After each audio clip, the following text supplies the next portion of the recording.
There was a lot of things I saw against Arizona. I think it was good to get my feet wet, but I think it's a good learning experience. And I'm looking forward to playing Houston because, one, they're a great defense. Two, I feel like now with the experience, be able to move forward. Like I said, tranquilo. My feet were a little fast, a little out of control, be a little more in control, survey the field, see it a little better. I'm really excited for this upcoming game and all the opportunities that I have in the future. It's Unnecessary Roughness. Presented by Meineke, doing car care right. Here's your boy Q.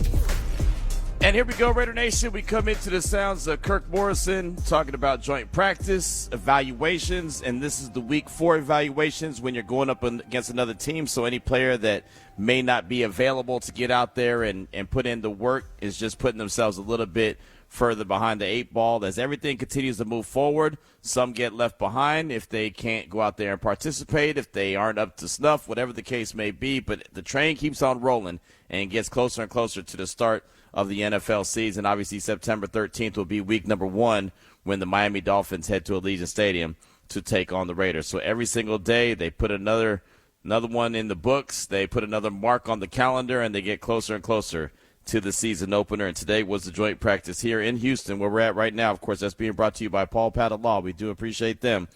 Saw that joint practice earlier today. Of course, we'll talk about it throughout the course of the show. You also heard Fernando Mendoza as he met with us following practice and went back to last Thursday when the Raiders took on the Cardinals and what he learned from that when he went back and looked at the film, and then also his thoughts on what's coming up this Thursday as the Raiders will be in action taking on the Texans. And obviously he was in action and the team in general was in action in the joint practice. So just kind of thoughts going up against that Houston Texans defense. It is Unnecessary Roughness, Raider Nation Radio 920, normally in Studio Q. Today's in Studio Airbnb. That's just what we do while we're on the road. Give us an opportunity. And the cool thing about it is if I go outside and look right to my right, I had to make sure I had my directions correct. But if I look to the right, the stadium's right there. Literally it's funny. It's like a 3-minute to 5-minute walk. But as the General John McClain, who picked me up this morning and took me over to practice, said, yeah, you could get there in 3 to 5 minutes. But where the practice is and where the actual field and the entrance is, you would have to walk all the way around the Alamo Dome. There's a big, long walk that you have to, go around to actually enable yourself to get to where the practice was. So what would have been a 3 to 5 minute walk to get me to the grounds, it probably would have been a 20 to 25 minute walk to actually get me where I needed to go. So, again, good looking out by the General for picking me up and taking me over there to the practice. And then following practice myself, Brandy Flores and John McClain all had a little bit of lunch and caught up on all things going on here. So it's really great to catch up with John McClain as it is each and every Tuesday. And, oh, yeah, by the way, spoiler alert, he'll be on the show this afternoon as well. Speaking of the show, Paul Gutierrez, Raiders.com. He'll join us at 2:30, talk about, what the meaning of this training camp is. Well, this not training camp, but the joint practice, I should say, with the Texans, and how much he's looking to learn and wants to hear about this team and how they stack up against the Texans, even before the game on Thursday, how valuable this is as they're really getting down to the end of the wire when it comes to training camp, knowing that after this week there'll only be one preseason game left. Then all of a sudden you got to get down to a numbers game and numbers time when, okay, you're going to cut down the roster from the 90-man current roster to the 53-man roster. Remember, there used to be tiers. You used to go from the 90-man roster to, like 75 and then 53. It used to be, steps, like a flight of steps that it would take. You get to one flight, all right, you're on the second floor. Okay, now you get to the third floor. Now it's just like, all right, man, jump off the balcony. Right? You're all the way up and then just jump off the balcony. Here you go. Boom. You just went from 90 to 53 quick, fast, and in a hurry. So a lot of guys across the league, not just Raider exclusive, but across the league will be hoping that they put enough good film out there. So if, in fact, they don't make the current team that they're on and they're practicing and working out for, that maybe another team could pick them up for one reason or the other. And so there'll be a lot of that going on in the next few weeks. And, of course, there'll be minor moves even before that big cut down happens at the end of training camp. So Paul G will join us coming up at 2:30. I mentioned him already, John McClain, covering all things NFL, but we'll really lock in on the Texans and, who they are and how they got to where they are. Remember, there was a time when Houston was bad. Remember, there was a time when Houston went one and done with head coaches 2 years in a row. And we had the conversations on this very show that we call Unnecessary Roughness here on RaiderNation Radio 920 of who's going to want to go coach for that team, right? They fire their head coach after 1 year, right? They have a head coach in Lovie Smith that wins a game at the end of the season. He gets fired because they're angry they didn't get the number 1 overall pick. They got the number 2 overall pick. They had David Culley, longtime respected, well-respected coach in the National Football League, get an opportunity, one and done, right? And never, oh, man, how can you do David Culley like that? And then, boom, here comes DeMeco Ryans. And in a short amount of time, DeMeco got his quarterback, put together this defense, and really got the whole overall structure of this team. And now they are a playoff team year in and year out. Matter of fact, ever since C.J. Stroud has been with the Texans, ever since DeMeco Ryans has been with the Texans, they've been in the postseason. And if it wasn't for a meltdown offensively last year, who knows? They really easily could have been representing in Super Bowl 60. Obviously, they came up short because the offense wasn't worth the salt. But that defense, Super Bowl caliber. So we'll talk to John McClain, talk about the steps that it took for DeMeco Ryans with his rookie quarterback, and obviously a very young team as he put these pieces together, what those steps look like, and could be something that we're looking at when it comes to the Raiders and how they're trying to build this bad boy up. At 4 o'clock, Jack Bech, second-year wide receiver, got an opportunity to catch up with him after practice, little one-on-one, and been able to talk to a handful of players so far after practice, and it's really cool. So you'll hear the few minutes that I had with Jack Bech. It was so funny because, after the joint practice, they have a not necessarily a calendar, but they do have a schedule that they're trying to fit. So when Jack Bech was made available, said, hey, let's try to keep it in this little range right here because he does have to get to the next the next spot. I said, all right, no problem. That'll be cool. Then all of a sudden, Jack saw a player that he played with at TCU and, threw his arms up like, what's up, dog? And he's like, oh, man, what's up with you, Jack? And then he looked at me, and I was like, go ahead. So he went and talked to him, which, what am I going to do? Tell him no? No, you have to stay here and talk to me. So I was like, yeah, go ahead. It's all good. So I'm standing there. Brandy's standing there. She's going to film, and I'm going to do the interview. Then next thing I know, Raiders.com walks up to him with Thomas Booker, and Thomas Booker is literally doing the interviewing. He's just walking up to a bunch of different players and doing the interview, and the young lady from Raiders.com is following behind. And so then Jack Bech gets caught there, and he looks at me like, my bad. And what am I going to do, right? Hey, man, stop talking to your teammate. Hey, stop talking to your homeboy. Like, come over here and talk to me. So I just patiently waited. But it was funny because the Raiders PR looked up at me thinking, they said, hey, let's try to make this pretty quick. And I looked and said, look, man, I ain't even got started yet. I apologize, but it wasn't on me. So it was a really good conversation, man. Jack's a good dude and, looking to build off what he was able to do on Thursday when all he did is pick up first downs and touchdowns for the Silver and Black. And, of course, he's trying to carve out his role and carve out his niche on this team in year 2. So you'll hear that one-on-one conversation with Raiders wide receiver Jack Bech. That's coming up at 4 o'clock. Then at 4:30, Ari, football season is back. Football season is back when AP top 25 polls start dropping in college football. Football's back when you get to the dress rehearsal game when it comes to preseason. You start to see the end of training camp on the calendar. But you officially know that football is back when we have the return of the Tom Flores High School Football Coach of the Week award recipient.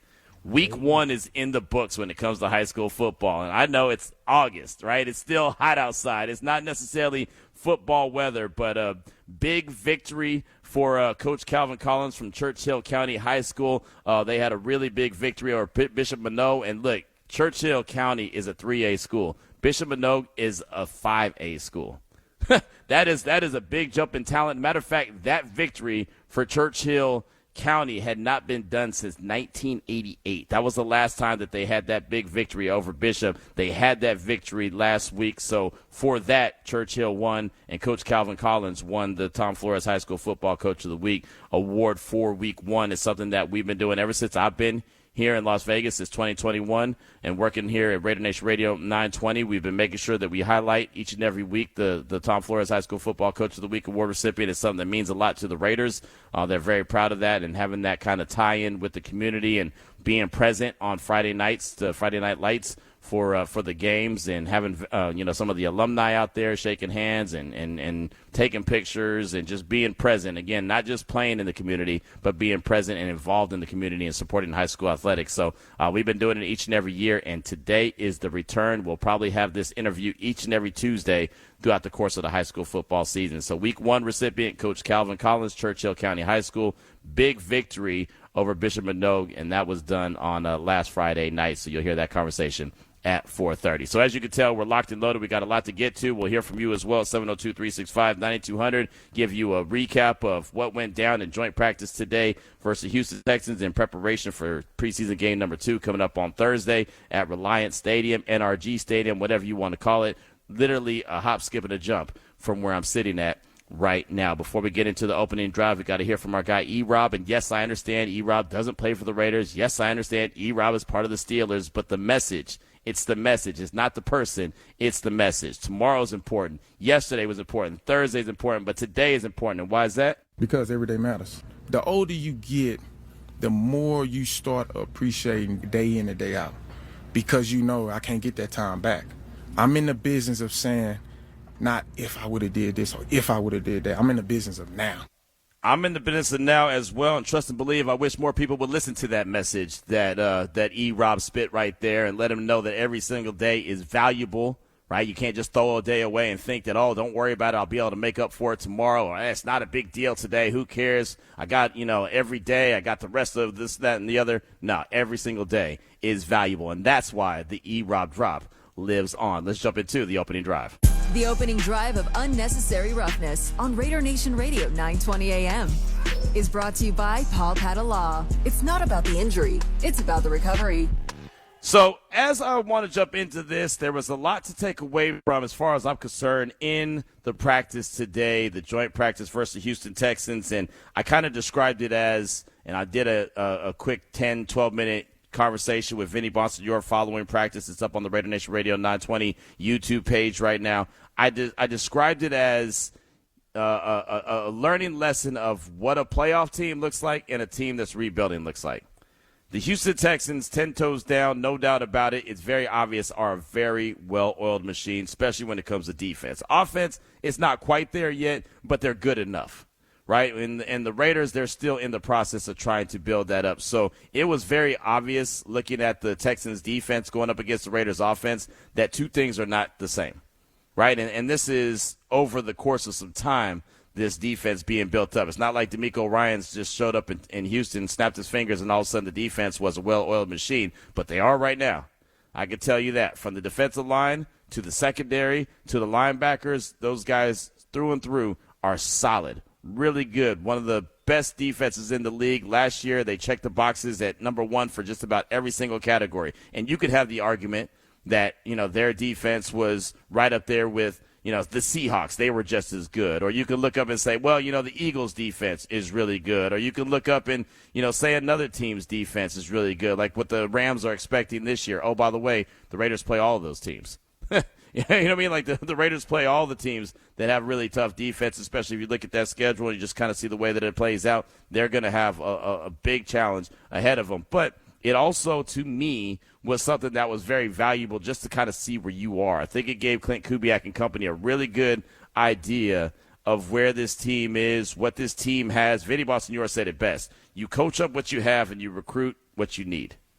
And, we've said this many times that the Raiders aren't going to just snap their fingers, flip the script, and all of a sudden be a playoff team overnight, right? This is something that John Spytek and company, they're going to try to build this thing the correct way and have it stable. So once they're able to get it where it needs to be, then they have that, and that team is built for longevity as opposed to one and done like we've seen in the past. So there was good to take away from this. There was bad to take away from this, right? And then there was just some that was okay. I thought it was great to see Fernando Mendoza get, reps with the ones. That was something that Clint Kubiak had referred to going all the way back to Friday after the Cardinals game. He was asked the question about did what Fernando do earn some first-team reps. He said, we're gonna work in, the coaching staff, we're working on a plan to work in, the ones. And then he said with all the quarterbacks, they all deserve some first-team reps. But we all know he was talking about Fernando Mendoza. So saw him go with the ones, saw him go with the two, saw him make an incredible throw to Brock Bowers. Incredible throw. Great catch, everything.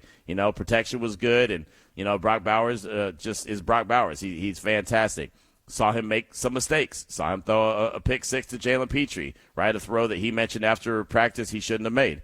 Right? He said the puzzle pieces didn't fit. I tried to fit a puzzle piece into a spot that it didn't fit in, and I got burned from it. But, again, it's a teaching moment. Remember, this is a stellar defense that this Houston Texans team really has. Kirk Cousins, he ran with the ones exclusively. There was no ones and twos, but, Fernando, he did bounce back and forth with both, and I think that's good, right? He's getting familiar with everybody.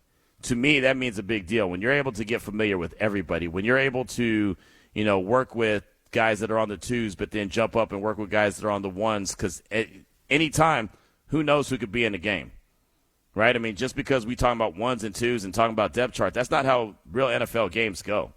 A minute a guy goes out there and something happens or he's not fitting into the game plan, someone else steps in, and all of a sudden now you're running with the ones. Or someone goes down and you have to be ready. That's just what it is. So for him to get all the familiarity that he's getting, and I'm expecting him to continue to get a lot of first-team reps and second-team reps just to get on the same page with as many people as possible. Will he play on Thursday? I expect him to play. I don't know what extent he's going to play. I know Clint Kubiak mentioned after practice he's going to go back and look at the film, and based off the work that they did today at the joint practice, is going to base off of what the starters are going to do. Are the starters going to play? Who's going to play? He said specifically when asked, is the film work going to determine who plays on Thursday? And he said yes. It was simple. There was no candy coating it. It was no, I have to try to read between the lines. It was a simple yes. The film is going to tell us who's going to play.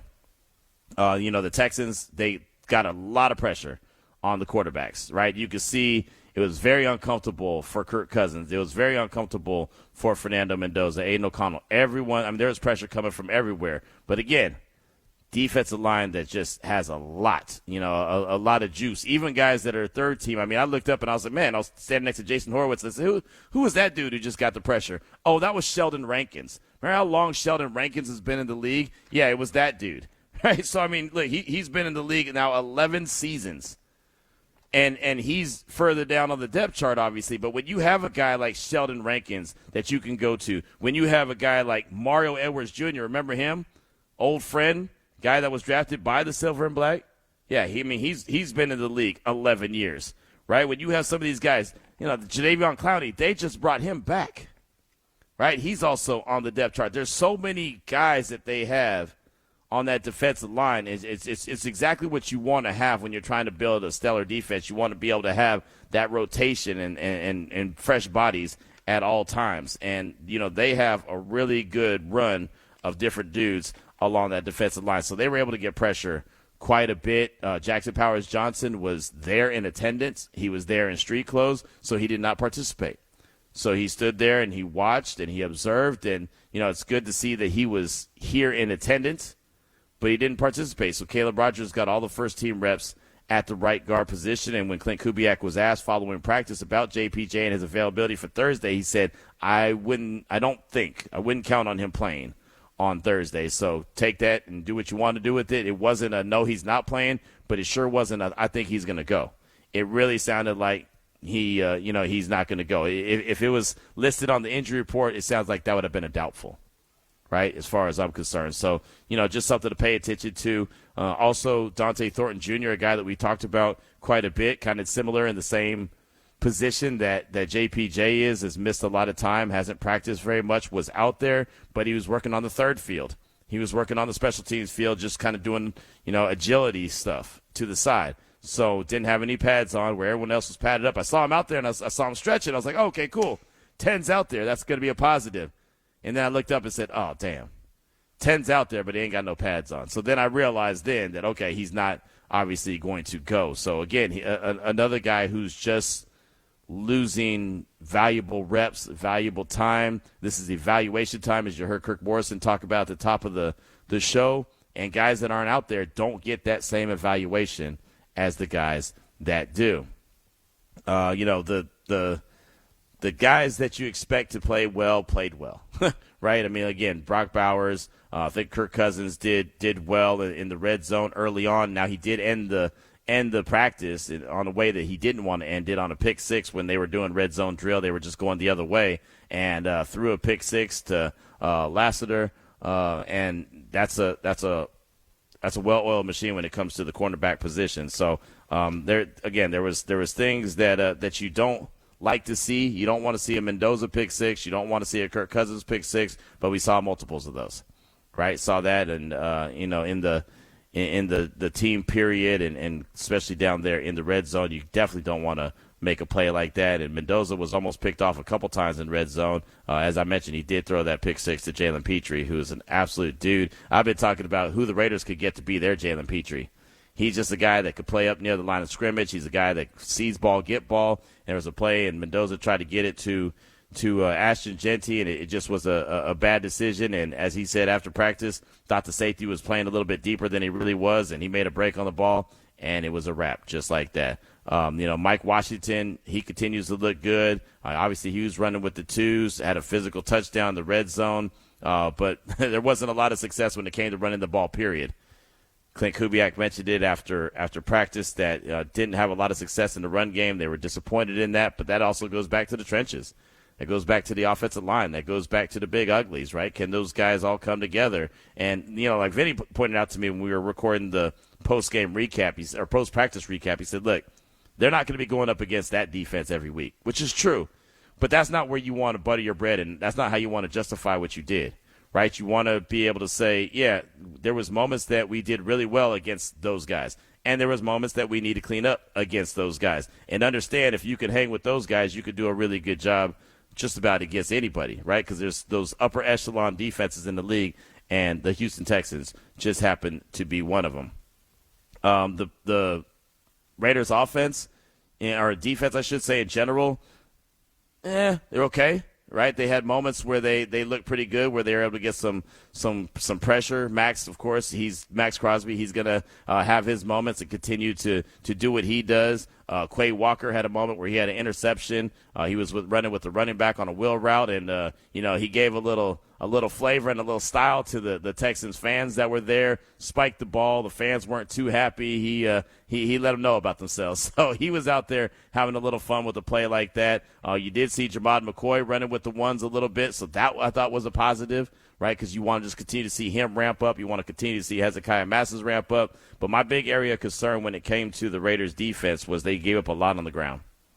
The run game, the Texans were very successful on the ground. That, to me, is something that definitely is concerning, right? Because, again, that it's so important to be able to have that interior push, not only just to get to the quarterback, but also to be able to stop the run. If you can stop the run first and foremost, which I know this defense wants to do, then you have an opportunity. Then Max has an opportunity to eat. Then Kwity Paye, who had a sack, he has an opportunity to eat, pin their ears back, and get after the quarterback. But if you're giving up 5, 6, 7 yards on the ground, then you're putting them ahead of the sticks. You're putting them in a favorable position. And unfortunately, the Raiders did that multiple times today. And I know it doesn't sound like a glowing review of what, I saw from practice. But again, teachable moments. It's not something that I would say was it was an awful practice and the Raiders can't hang. Not at all. It's just that there was some obvious areas of this talent here is just better than this talent here. And that's just the nature of the beast. That's just what it is, especially when you have a team that's very young, with a lot of young, including the head coach, including the defensive coordinator, including just everyone really involved. Yes, there's veterans there, and yes, there's coaches that have been there, done that there, but for the most part, this is a very, very young team. So, again, good moments that I think we're celebrating. Brock Bowers having that, nice catch from Fernando Mendoza. That was worth celebrating. Mike Washington continuing to do what Mike Washington has been doing so far in training camp. Very good, worth celebrating moments, right? I mean, Kirk Cousins having a couple touchdown passes, Quay Walker making a play defensively, Max having a couple sacks, like Kwity Paye having a sack, all very encouraging, worth celebrating type moments. And then you had tough ones. You had tough ones that you're going to have to learn from, right? You're going to have to learn how to better protect the quarterback. You're going to have to make sure that you have ball security. You're going to have to figure out a way to stop the run, right? But again, that's all things that that you have to do. It's kind of right in front of you. It's right in front of your face when you see it like you saw it today. So the question I throw out there to you is 702-365-9200, text line, phone line, wide open like some old school TV antennas. After hearing today's camp reports, and obviously a lot of folks that are out there covering the team was tweeting a lot, and so were the Texans and the beat writers out there. They were, tweeting what was going on. So after hearing and reading the camp reports from today, from the joint practice with the Houston Texans, the good moments we're celebrating, the tough ones to learn from, are you feeling more encouraged or discouraged about the direction that the team is going and where they're at right now at this stage of the game early on. It's only August 18th, but September 13th will be right around the corner. Are you feeling more encouraged knowing that they were going up against a team like the Houston Texans, or are you discouraged even though the Houston Texans are a very good team, a playoff team, they could be considered a Super Bowl-worthy team if their offense can get their act together and get things turned around, mistakes that C.J. Stroud made a year ago. So let me know your thoughts on that and why. I always care about the why. Are you feeling more encouraged or discouraged after hearing what you hear about joint practice against the Texans? Let us know your thoughts. We got Paul Gutierrez from Raiders.com. He'll join us next here on RaiderNation Radio 920. That was the opening drive of Unnecessary Roughness on Raider Nation Radio 920 AM. Brought to you by Paul Padala. It's not about the injury. It's about the recovery. I felt like today was the reason why we come here. I think it's good to get work in a different environment against a different unit, against a little bit different scheme, have to see something different. I thought we got a lot out of it. There's going to be a lot to talk about, which is what you want. Coming back, watching the tape, being able to say, hey, this wasn't good enough. I can be better here. Productive day, probably would have liked to have finished a little stronger, but made some plays in the first few periods that we were pleased with, and we'll keep building from here.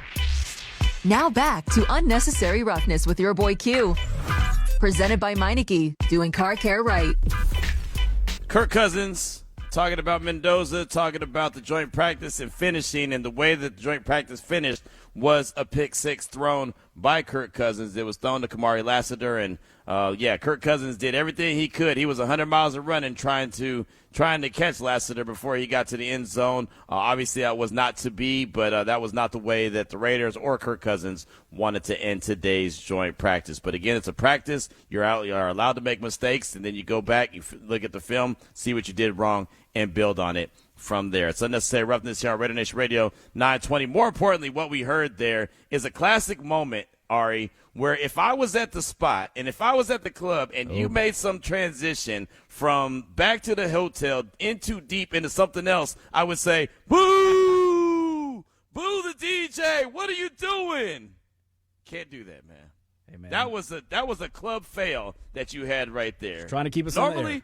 Normally you're on the wheels of steel and you're tight. Your game is tight. But right then and there, you get booed at the club. I'm just saying. But that fantastic soundtrack, that fantastic walk-up music can only mean one thing. Our guy Paul Gutierrez from Raiders.com joins the show as he does each and every week. And we do appreciate you, Paul. And right now you got to peace out. Joint practices are the sweet spot. Control chaos, fueling real improvement. So, first of all, fantastic walk-up music. And two, how valuable are these joint practices for a team, especially like the Raiders that are trying to kind of see where they are, use it as a measuring stick?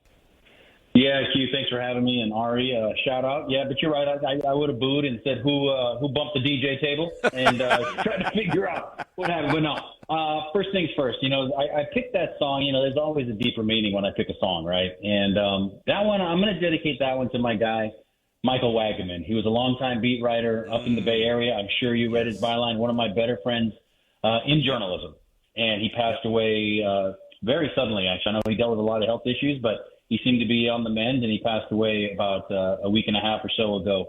Still stunned, still heartbroken, still mad about the whole situation, thinking of his son, his family. But he's from Vallejo, which is where N2 Deep was from, and he went to high school with those guys. So anytime I call him and talk to him, I say, hey, man, you got to introduce me to N2 Deep. So there was one time when N2 Deep actually performed, and you may have been there. They performed in the parking lot at the Coliseum before a Raider game. And I was like, Wags, you got to introduce me because, that song's just a classic.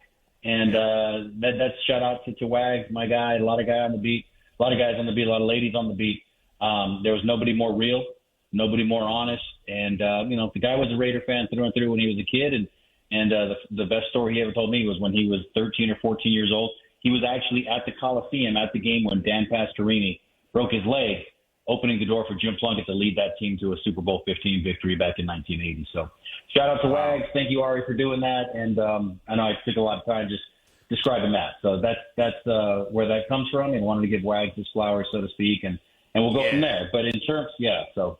No, as you should. I don't mean to cut you off, but as you should, and I'm glad you did that because Wags was beloved by many. So, yes, definitely RIP to Wags, and that was very, very appropriate. Thank you for doing that. Yeah, no, and again, thanks for giving me the time. But to answer your question as well, that's what the joint practices, Q, as I'm sure you would attest to, they're the new proving ground in the preseason, because exhibition games, yes, they do. And I'm speaking to you as Paul, not as Paul Gutierrez, Raiders.com columnist, right? Right. They still charge full price, like regular season prices for everything for these exhibition games. And if you're a fan, it's cool. You get to go in the stadium, you get to see things, but you're not seeing a regular season experience. So the teams get more out of joint practices, not only because you're going one-on-one, ones against ones, but you're also doing it in a controlled environment, controlled chaos, mayhem, as Adam Butler put it. And for that article, I was able to grab Colton Miller because he's been there the longest and he's seen a lot of it going back to days in Napa. So his best quote to me, I thought, was what I led with was, in those practices, you have to defend yourself, but you also have to be smart. And, again, another full disclosure here, I'm not in Houston with you like you guys are. I'm not going to try and be like some other people on the beat and just kind of act like they're there for everything. But, I'm observing from a ways away. And the reason I didn't go was we're moving my daughter to college this week down to San Diego. And, I'm going to come home and handle that. And then I'll be back next week on the beat with the team. So that's again, I'm going off on all kinds of personal tangents, Q. Thank you.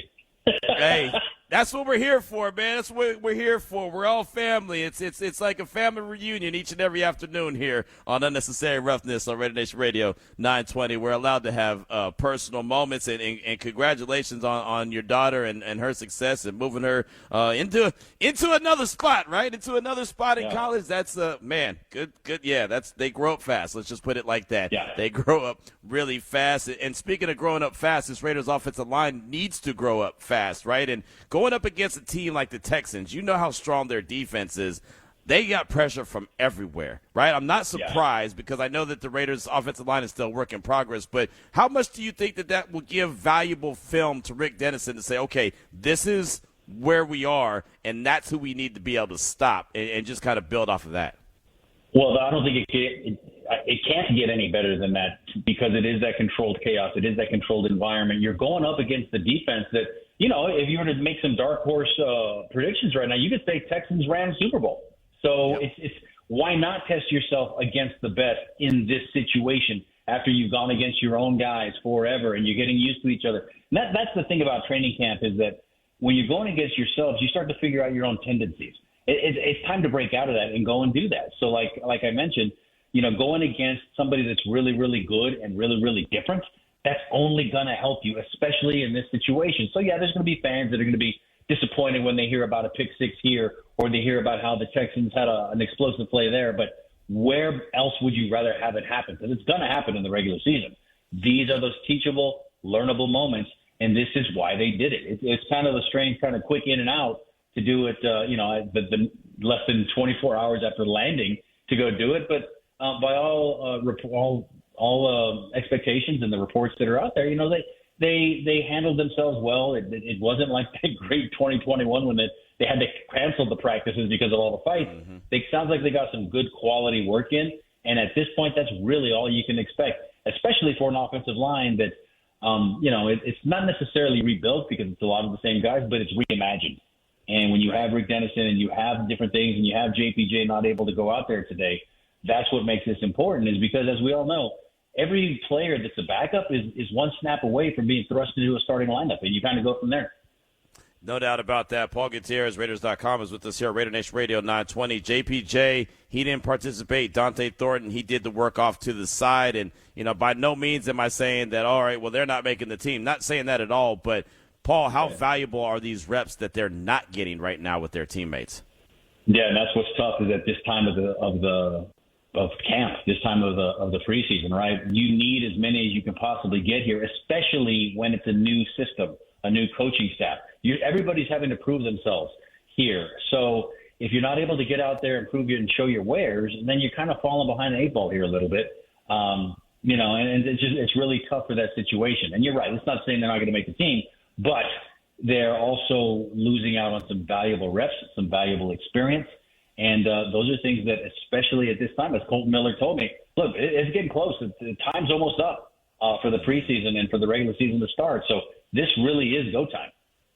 Yeah, it is. It is. And like I said, I really wish those guys were out there getting those valuable reps just so they can keep that competition really going. Caleb Rogers got all the first-team reps at the right guard spot, and another wide receiver stepped in when Dante Thornton Jr., when he's not out there participating. Now, who was participating? Kirk Cousins and Fernando Mendoza. Clint Kubiak told us last week that they were working on a plan to get those guys first-team reps. Kirk obviously got all first-team reps, but you saw Mendoza sprinkle in with the ones as well. He's working with the ones and twos. There was good, there was bad, there was teachable moments. His words, not even my words. It's just kind of what it was. But it seems like, Paul, and this is what I wanted to ask you. You were there on Thursday against Arizona. You've been at all the practices. You're hearing what happened here today. It sounds like and feels like Mendoza is really grasping and learning this NFL game pretty quickly. Would that be an observation that you think is accurate?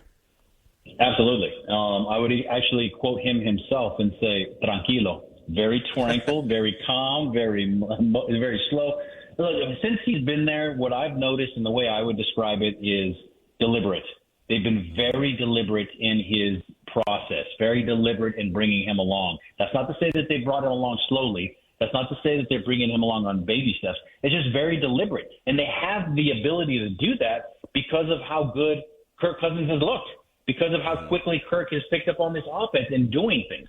This is not 2014 when Matt Schaub had the dead arm and then Derek Carr was thrust in there because he lit up the Legion of Boom in an exhibition game, right? And he was ready to go. But remember, people forget Derek Carr was contemplating retiring during that first preseason of his career.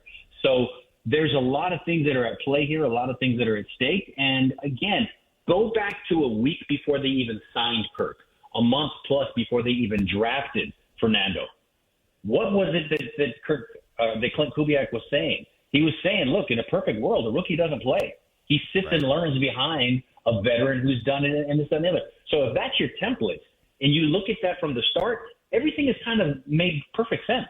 You can have people arguing and fighting and, oh, well, you wasted a number one pick on the guy. Look, I may be in a very small minority here, Q, but I would not be mad at all if Fernando does not play a single snap this year, because that would mean that Kirk and the offense are doing good things. And I'm old enough to remember Carson Palmer and covering him at USC when he's the last number one overall pick to not play a single snap in his entire rookie season. I'm not saying that I'm rooting for that, but I'm also saying I wouldn't be mad because that would mean something good was happening for the team too. In other words, it's all going to happen. That's exactly where I'm at. You know, if Kirk Cousins is winning games and the Raiders are having success, then, hey, roll with it. Like, there's no problem there, right? I feel like that this organization, especially with all the new that it has, from defensive coordinator to head coach, offensive line coach, obviously he's got plenty of skins on the wall, but new with this team, there's so much new. If they can start establishing winning, that's a win in general. It's not just Mendoza, Paul. It's this whole team that needs to figure out how to win games and create that winning culture. It's a culture, and it's something that it's for the first time in a long time, probably since Gruden got there, right, back in 18. And who was Gruden's first draft pick? Colton Miller on this second go-round. His first draft pick, his first go-round, Charles Woodson, which is probably more Al Davis' pick, but I digress. So what I'm saying here is, for the first time since John Gruden 2.0, you've got a staff, a GM, you've got everything in place here that's here for the long term, for the foreseeable future.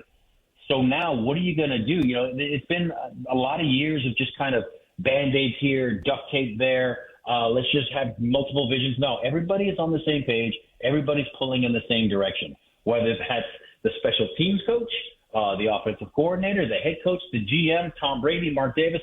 Everybody's pulling in the same direction. And that's what's different about this, like we've talked about all offseason, is that there's going to be bumps. And as long as everybody understands that and realizes that, okay. And that's why if they're winning games early, what's there really to be mad about? Right, exactly. And there's going to definitely be some bumps along the road, like you said. And we saw some bumps on Thursday when it comes to the defense. We saw some bumps today when it comes to the defense. And we'll close out with this new defensive coordinator, a lot of young guys and a lot of new pieces on that defense. How long do you think this is going to take as far as the process of trying to get this defense in the actual image that Robbie Leonard is looking for?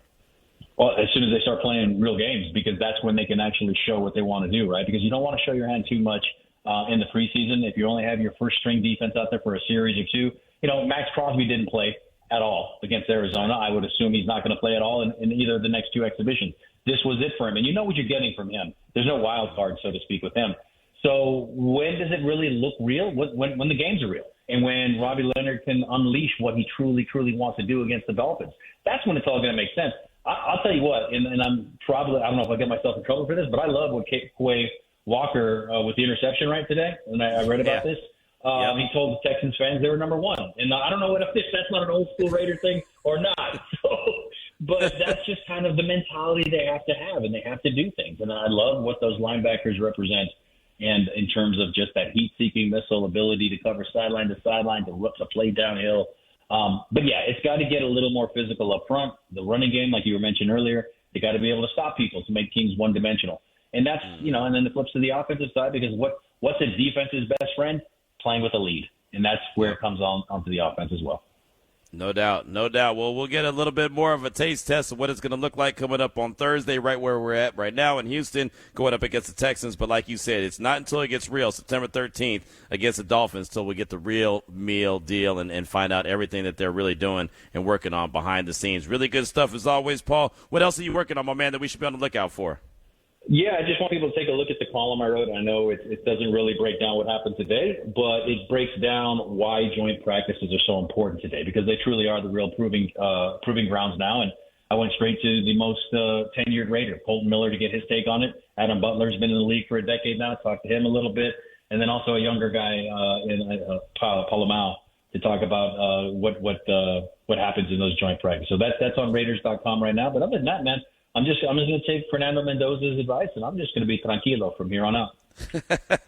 Does it blow your mind that Mario Edwards Jr. is still in the league? He's still in the league. It's 11 seasons later. I saw that, and I remember thinking, man, the Raiders got a good one there. Somebody did. So, right. It's crazy. You got all these names that are still out there. Yeah, exactly. It's, again, when you cover this team for a long time, you really realize how full circle moments really come about. Big facts, big facts. Well, great stuff as always, man. Thanks so much. Enjoy the time, spent with your daughter and doing what you guys got to do. Congratulations to her, and obviously much success in the future as well. Thanks so much for your time. I appreciate you. I appreciate you, Q. Have a good time in Houston, man. Yes, sir. Yes, sir. Paul Gutierrez right there, Raiders.com with us, breaking it down, and has a really good piece that you should check out, as he mentioned, on Raiders.com.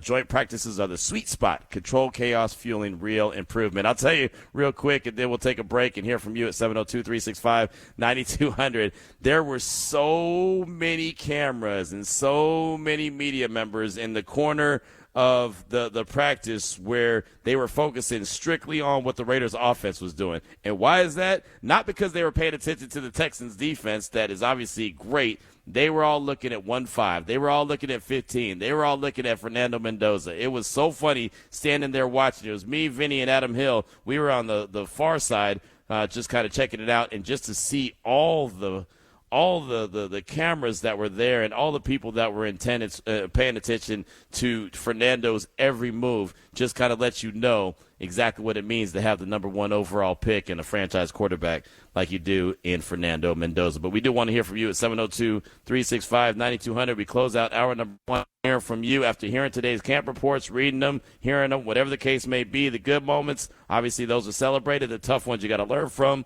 How are you feeling? Are you feeling more encouraged or discouraged, and why? Let us know your thoughts. It's RaiderNation Radio 920. There's plenty of quarterbacks that make it to the NFL who you get the right angle, trajectory, you bend the back far enough, and you can get that ball 60 yards with a lot of air underneath it. But can you fire it in over the middle, in between a safety and a linebacker, in between these two linebackers, in between where the corner and the safety are at the sideline? That's true NFL arm strength. And I felt as though Fernando Mendoza at least showed that to really kind of quiet what was, in my opinion, a strange criticism of him when he was coming out of Indiana. You're listening to Unnecessary Roughness with your boy Q. Brought to you by Meineke, doing car care right. Right there you hear Trevor Sikkema talking about Fernando Mendoza, the arm strength. You heard the criticism they had, not him necessarily, but others had on Fernando in the draft process and where he believes he is right now. versus NFL QBs. That was on the Golix on ESPN Radio. And, I think that Fernando has started to really quiet that noise that was out there when it comes to is he a guy that could be a franchise quarterback? Does he have enough arm strength? Does he have the accuracy? Is he this? Is he that? There was a lot of naysayers out there that were talking a lot of noise while the draft process was going and basically letting it be known what he isn't. A lot of that was just driven by, well, someone has to be that guy, right? Someone has to be that guy to say, oh, no, he's not good enough in this, that, and the third. This is why. Others had fair concerns. They saw certain things. They said, I'd like to see a little bit more. But Fernando Mendoza, to his credit, has continued to check each and every one of those boxes off. Hour number 2, we hear from you next here on RaiderNation Radio 920. No, we playing against the Texans this week. Take me up tight. I want to go. I want to practice. Kill me off the field. I want to go. Sorry, Coach. I want to go out there and improve it. I just know how valuable these next couple of days are for everybody. Yep. And I think also, too, we don't talk about how valuable this is for Clint Kupiak to really, and John Spytek. I mean, this roster is still being done up. Right now, we're doing football right on Unnecessary Roughness. Brought to you by Meineke, doing car care right. We kick off hour number 2 of the show. We come into the sounds of head coach Clint Kubiak talking about joint practices. Kirk Morrison talking about joint practices, the value to the team, and who it's valuable for in particular. And you heard what he had to say about the head coach and also the GM as well. Of course, this is coming off of the joint practice that they had earlier today with the Texans and that really good defense, and the Texans were able to do some things and have some success offensively as well. The Raiders did some good things. I don't want to make it sound like it's doom and gloom. They definitely did some things that were good as well, but as Clint Kubiak told us after practice, there was some good, nice wow plays here and there, but not enough consistently that he would want to see. So obviously they've got to build off that. It's great to have a play here, a play there, a play here, a play there, but you have to continue to build off that and have that consistency. It is Unnecessary Roughness here on RaiderNation Radio 920. We threw it out there to you after hearing today's camp reports, the good moments we're celebrating, the tough ones to learn from. Are you feeling more encouraged or discouraged, and why? By where this team is at and what the direction that they're headed at this stage of the game. Got a lot of really good texts that I want to get to. Also want to get to the phone lines before we do football right. So let's go ahead and go out to the 408, San Jose, California, talk to our guy Robert. Big Rob, welcome to the show. What's on your mind? Thanks for taking the call. My question has more to do with a couple of individuals. Going back to the draft, I, like you, was hoping that Caden McDonald would end up in the Raider uniform because we need his bulk inside. And considering how we looked against the run against the Cardinals, and hearing about today's practice and not looking good against the run today, A, how did that young man look, McDonald, if he was out there? And B, do you think it was a mistake for the Raiders not to take him? Hey, thanks for the call, Robert. Definitely appreciate you. And I can't say it was a mistake for them not to take him. That was my guy, obviously, just like you said. That was the guy that I pounded the table for. I just thought that what they were looking for defensively, he would have been able to bring that, be that guy that was that run stuffer. The one thing about him is he didn't have a lot of production when it came to getting to the quarterback. But, man, he's a tackling machine from that interior of the defensive line. So I thought that it made all the sense in the world. I'm not going to say it was a mistake because they know how they're trying to build this. And when they went out there and made as many additions to the secondary as they did, obviously they had a plan in place of what they wanted to attack and how they wanted to attack it. So I'm going to trust that their plan was the right plan to go and make those additions. But I was thinking the same thing when I saw the Raiders get ran on against the Cardinals, and what I saw when the Raiders got ran on against the Texans in joint practice, that that Caden McDonald guy would definitely help. One guy is not going to fix it all. Like, don't make no mistake about that. He wasn't going to just cure all their ailments, but he definitely would have helped, in my opinion. But again, with that being said, if you take Caden McDonald, you don't take Trayden Stukes. And obviously they had a plan for that secondary. So I'm definitely not going to say that they made a mistake. Only time will tell. But yeah, he was out there today, and I mean, he does what he needs to do. The good thing about that for him, in the location that he landed in with the Texans, he doesn't have to be Superman. All he has to do is play his part, because he's got a lot of studs around him that also play that part, play really well. So all he has to do is just do his job and not try to, overdo it and think that, okay, I've got to come save the day. I've got to be the Max Crosby of the interior. He didn't have to do that. all he has to do literally is be Caden McDonald and do what he does really well, which is tackle. He's a big man, and he tackles really well, and that's going to play to his advantage for sure about that. We'll ask about Caden McDonald when we talk to John McClain, who will join us coming up at around 3:30. But let's go out to the phone lines and talk to our guy, Quick. Brother Quick, welcome to the show. What's on your mind? Duval, what it do? Chilling, man. How you doing? Man, I'm good, bro. You out here doing yeoman's work again. I want to thank you because we can read your voice. As long as we've listened to you, we can tell in your voice when things aren't necessarily not right. You're not saying bad, but they're not right. And I wanted to thank you for bringing us back to reality. This team is a 6 to 7 win ball club. I've been saying it all summer. And I hate to put limitations on it, but it is what it is. We cannot expect to just turn things around with one draft class, one pretty good class in free agency. It's not just turned over like that. I've been saying for years that this team is talent deprived, and this fan base is success starved.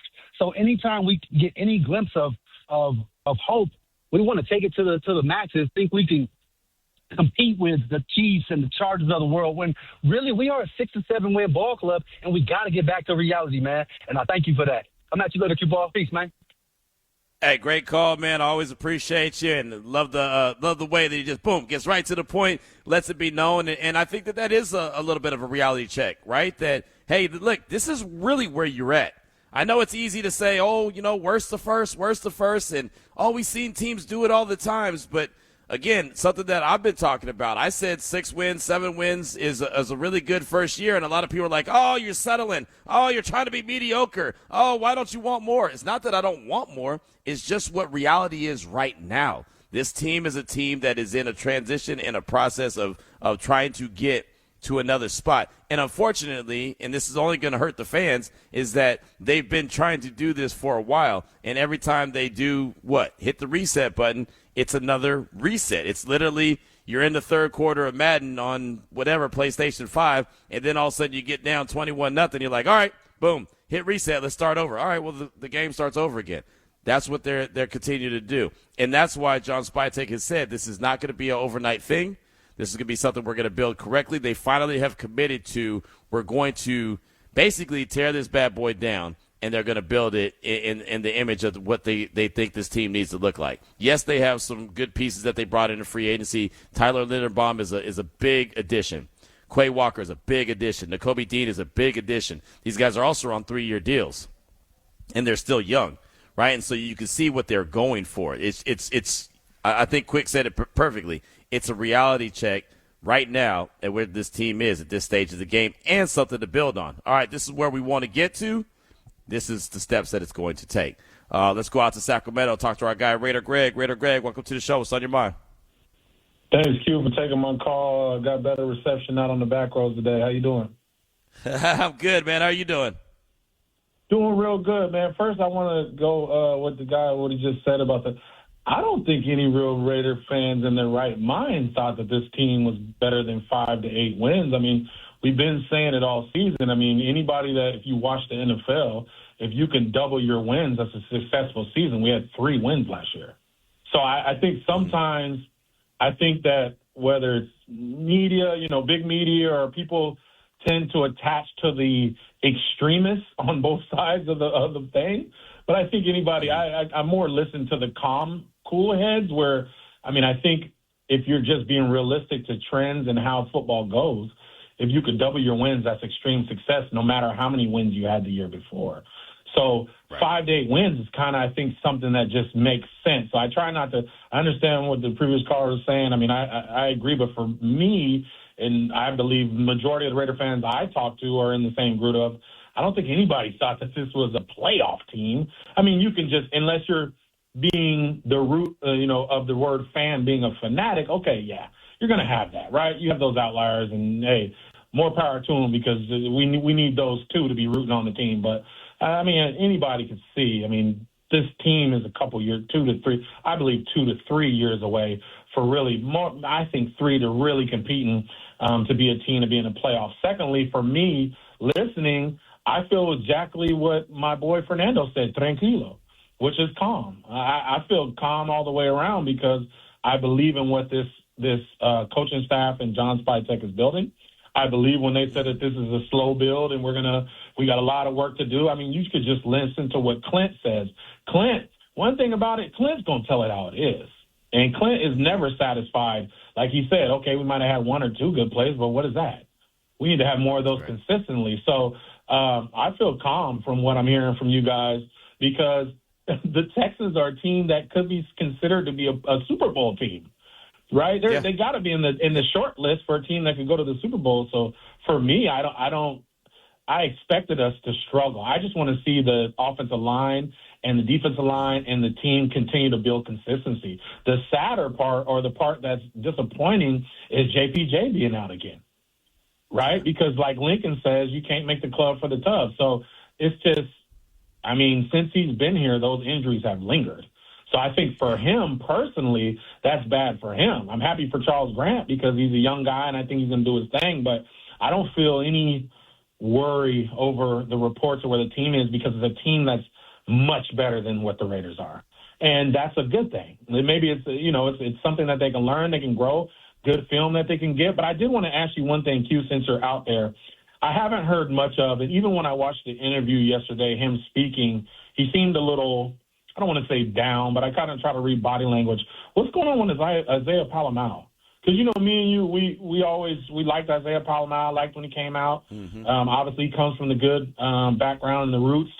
And it just seems, I don't know, he just seems like he has a different energy this year. So since you're being there, and I know you got the inside cue, before I get off, I just wanted to ask, what are you seeing from Isaiah Palomino? Is he, elevating, or is he kind of just staying the same? Thank you for taking my call. God bless you. God bless RaiderNation. Hey, great call. It's good to hear from you, my man, Raider Greg in Sacramento right there. I think when it comes to Isaiah, I think he's honestly feeling a little bit of the pressure, knowing that there's competition behind him. There's a young dude that they went and drafted in the second round in Trayden Stukes who easily could be in that position. He's also playing the role of a veteran that's trying to help bring along these young guys as well, him and Jeremy Chin both. Look, these guys are both going into the last year of their deal. I have no doubt that they're both going to make the squad. But with that being said, there's young dudes that are coming up behind them. So they're trying to pick up this scheme that Robbie Leonard is trying to coach up. They're trying to help coach up the young guys as well. They're also trying to hold on to their jobs. Like, there's a lot going on in this secondary, especially with all the young dudes that have been added. So I can see, him kind of, I don't want to say getting in his own head, but can understand him thinking a little bit and trying to figure some things out and doing it on the fly. I think that Isaiah is a good player. I think he's a guy that finds a way to get around the ball. He just needs to, just like everyone else, work on consistency. I think the consistency is the biggest word for this team in general, right? They have flashes, and they've had flashes for some years now of really good moments. The moments are just not enough. And so that is something that, Clint Kubiak even referred to earlier today, right? It's good to have some really good moments. That Mendoza to Brock Bowers, that pass and catch, that was amazing, right? But the fact that I can keep going back to that one is what they're not looking for, because they want to look for, oh, man, there was a really good moment here, really good moment here. Red zone was great. Run-stopping defense was really good. They played really good when it came to, the secondary looked really good. You know what I mean? So that's what they're looking for. They're not looking for individual plays here and there. They're looking for overall consistency. So there you go. Thanks for the call. Definitely appreciate you. And I'm with you. And that's why I said, are you encouraged or are you discouraged? And I'm somewhat encouraged because I do think that this gives you a really good blueprint. I think Clint Kubiak and company have the answers to the test right there. Look, this is where we want to be on this team that my dad used to coach, the Houston Texans, right? This is what we want to do. We want to get there. We want to get this team turned around with our young quarterback on a rookie deal and be able to put some really good pieces in place. Want to build both sides of the ball, defensively and offensively. Like, they know what they need to have, and here's the example of the really good guys that they need. And I'm not saying they're trying to mimic the Texans team in general, but again, like you said, this is a team that we could be talking about in the Super Bowl. Hell, you could have been talking about them in the Super Bowl last year if it wasn't for C.J. Stroud kind of wetting the bed on the way to, in the playoffs. If he doesn't do that, who knows what we're talking about. So I think that they'll be able to look at it and say, all right, this is a true evaluation. I don't remember who said it earlier. Oh, I think it was Paul when he said that, you go up against guys in practice and you kind of get to know their tendencies, right? And no, I think it was Fernando. It was Somebody said it.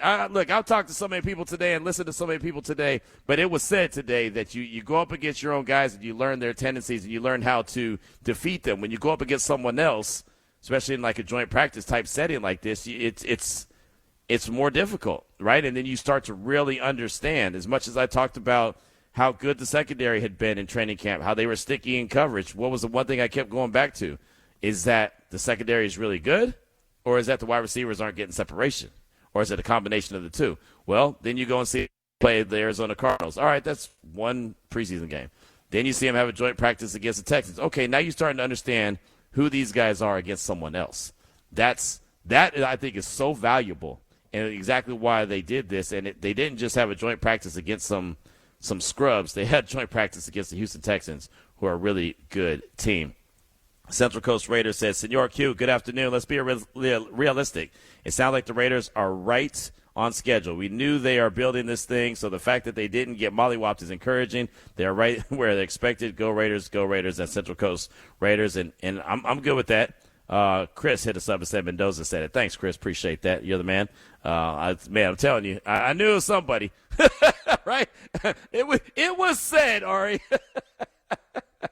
Boy, that's going out on a limb, Q. You just nailed that one. You hit that one out of the park. Who said it, Q? I don't know, somebody. Man, you got a great memory, though, outside of just now. So I'll give you, every now and then.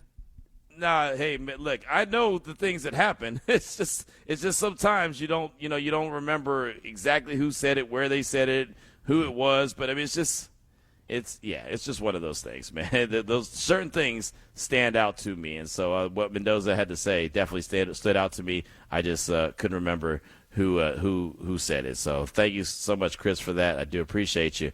Snake Man hit us up. Q, speaking of Mario Edwards Jr., it was against the Cardinals preseason, I think 2016, that he got hurt and never really developed into the player he flashed in as in 15. Since drafting Mario Edwards, Raiders have mostly whiffed on all their second-round picks over the past 10 years. Still a bit early, but it looks like Bech will end that bad streak. Raiders desperately need Stooks to continue a hopeful new trend. Not hitting those second-round picks have just been a catastrophic as their failures in round one. So that's Snake Man. And speaking of Jack Bech, I have a conversation with him I had after practice today. You'll hear that coming up at 4 o'clock. But as we do football right, keep that feedback coming at 702-365-9200. Tons of texts that I want to get to. We got John McClain coming up at 3:30. But I did want you to hear what Sam Warren from The Athletic had to talk about. He's been doing a really good job since he has been taking over for the beat, covering the Raiders for The Athletic. And he had a conversation with Mike Sullivan. He had a conversation with Derek Carr, talking about Fernando Mendoza and how it all kind of ties together, and summarized it real quick. Check it out. Do you know that a coach responsible for the next Raiders franchise quarterback also shaped their last one? I'm Sam Warren, Raiders reporter for The Athletic. Raiders quarterback coach Mike Sullivan has been a key voice in Fernando Mendoza's development so far, challenging the rookie as he gets started in his NFL career. But little is it known that he did the same for Derek Carr over a decade ago. Sullivan trained Carr in his 2014 pre-draft process after Carr's older brother David asked Sullivan to do so. Sullivan was between NFL jobs at the time, and David thought his approach was perfect for Derek after David won a Super Bowl with Sullivan on the Giants in 2011. I spoke with Carr about Sullivan, and he said the thing that sticks out about the coach is how prepared he gets his quarterbacks. Carr said Sullivan showed him things that he didn't see in games until years later, and he said that he used Sullivan's teachings throughout his career and still does now as a coach. Sullivan didn't want to compare the two Raiders quarterbacks, but said they both have the same competitive spirit and desire to improve. Carr said Mendoza's drive will pair perfectly with Sullivan, as Sullivan will give him everything that he needs to be a successful NFL quarterback. So that was Sam Warren. Just a quick second there for The Athletic and him breaking it down. A little video that he shot in front of the Al Davis torch there at the Raiders practice facility there in Henderson. And I thought that was really cool that he, had those ties together. And Mike Sullivan, the quarterback coach, and we got to talk to him, I want to say it was about a week ago or so, and I really did enjoy that conversation. I felt like we learned a lot from what Mike Sullivan was saying when it comes to what he's looking for and how he tries to go about teaching and coaching these quarterbacks up so they can go out there and put their best foot forward and what it's going to take for them to be really good NFL QBs. And, kind of hear the backstory right there that I wasn't aware of, that David Carr, who had success with Mike Sullivan, and worked with him, kind of suggested that, hey, why don't you teach my little brother, during the draft process. Didn't realize that, so I thought that was pretty cool. And, I always reference when guys come from out of town, national guys, and they show up at, Raiders facility at the practice, and they're observing, they're there for the day or they're there for a couple days, and they're just checking out what's going on with the team and try to get their best takeaway. And obviously this year there's been so many guys that have been in and out of the building because they're trying to pay attention to Fernando Mendoza. They want to see what number 15 looks like. It's funny. John McClain, I mentioned earlier, he picked me up for the Airbnb that I'm at and took me over to the facility, and we saw Gary Kubiak, and we were talking, and he said, look, I told Q to tell Clint that if we don't see a lot of Fernando Mendoza, you guys are going to ground him. And he said, yeah, you'll see plenty of Fernando Mendoza. And, John, while Fernando was talking to us at the media after practice, John was standing there just soaking it in. And, we were riding back to the Airbnb as he was dropping me off, and he was like, man, he's going to be a good one to cover. The way that he, breaks things down, the way that he, communicates, and the way that he wants to be great. And Gary Kubiak, walked away from hearing Fernando Mendoza and being around him. Obviously, he's been at the Raider facility multiple times, so he's gotten an up-close and personal look at Fernando. He's been blown away by him, and Clint Kubiak is pretty impressed by him as well. Well, another guy that's impressed by him now was a little bit on the fence when he showed up to the facility was Michael Robinson. He's part of NFL Network. Obviously was there in Seattle as a fullback for a while there. Really good analyst. I think he's one of the better ones in the business. He was out there with Ian Rappaport probably a couple of weeks ago, but he had some pretty glowing reviews to say about Fernando Mendoza, especially when he wasn't really sold on him early on in the process, but has changed his opinion. Check it out. Huge believer in Fernando Mendoza before I went out there to practice. But going out there to practice, and I know circumstances led to him being with the number one offense that day that I was out there at practice. It was Kurt and Max got into a little scuffle the day before, so Kurt didn't practice much. But even in drills, Chris, you asked me before we came on camera, how's his arm strength? Even in drills, you could see the difference in the arm talent between Kirk Cousins and Fernando Mendoza. The ball exploded out of Mendoza's hands. Okay, that's number one. Number two, just watching his command and capability of the offense. That's what I look at. Is he capable? All right, can he come to the line, recognize defenses, make the easy throw, put the offense in the right play, make the run check, make the pass? Can he do that? I saw that. He was operating at the line of scrimmage. Then I wanted to see command. I saw the command. I saw him lining people up. I saw him telling guys where to go. I saw after he makes a mistake, hit his helmet and then go back over and make the corrections. You saw all of those things. And then understanding the business of the National Football League. To me, the faster you play a rookie quarterback, the better it is from the business standpoint of how you construct your roster. Now, Kirk Cousins was brought in to show kind of Fernando the ropes. You know what I'm saying? And I'm not saying Fernando knows everything. I don't think so at all. But from what I saw, it's going to be hard to keep Fernando Mendoza from starting week one. Wow. It'll be hard to stop this kid from being on the field. Now, again, I started this all by saying, Chris, I wasn't a big believer at first. I went out to practice looking for stuff. I'm looking for things to make me, to make me think that, Mike, what you believe is legit. I'm sorry. Everything I walked away with showed me that Fernando's the guy. I talked to Ashton Genty. Ashton was like, bruh, Mike, dog, this dude is for real. Michael Robinson of the NFL Network right there talking about Fernando Mendoza and his takeaway. And remember, he was only out there one day, so what he saw, that was before the preseason game against the Cardinals. That was that Saturday that Max and Kirk Cousins did not participate in team drills because of their dust-up that they had the day before. But he came away pretty impressed from Fernando Mendoza. And I honestly think that that's the overall takeaway from most people that see him, listen to him, have a combination of the two. They're very encouraged by what they see. They're very encouraged by what they hear and do believe that this guy has an opportunity to be a really good quarterback. And again, the reason I have a lot of confidence in him being really good whenever he gets into action, and I'm not pushing it like he has to play week 1. I know at some point he'll get in there. I don't think there's any doubt that he'll play sometime this year. It could be early. It could be late. But I would be blown away if he goes all season long without taking a snap and without starting a game and without having some real good burn. I would be blown away if that were to happen. I just think that he's going to be too good to be able to keep him on the sideline. The only way that you probably can keep him on the sideline is if the Raiders go out there and they're taking names and just running through teams. And I don't see that happening. I don't see any team doing that, right? And I know the Rams have been, elevated as, oh, man, they're going to just tear the league up. But, look, they play in a division that's really tough, so they're going to take some L's as well. I don't see anyone just running through the National Football League, and I sure don't see the Raiders doing that. They will compete.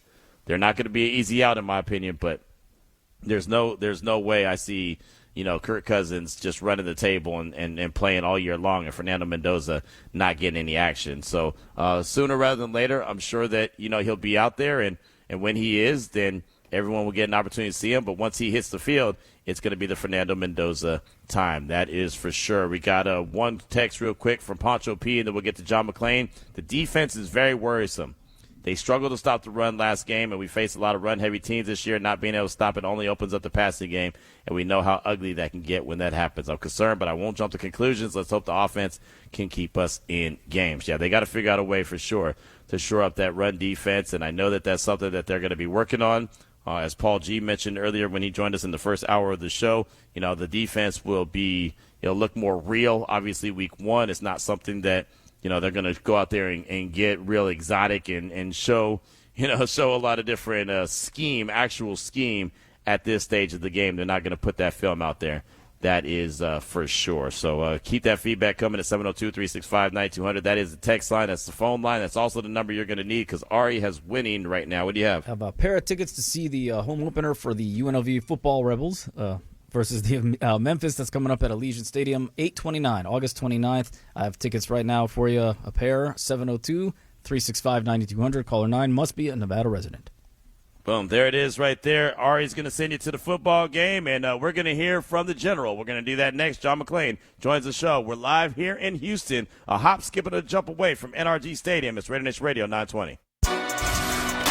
Doing football right on Unnecessary Roughness. Brought to you by Meineke. Doing car care right.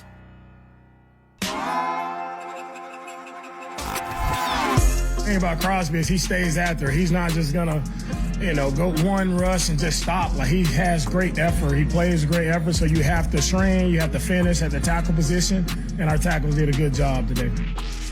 It's time for our weekly visit with the Hall of Famer, John McClain. Right now on Unnecessary Roughness with your boy Q.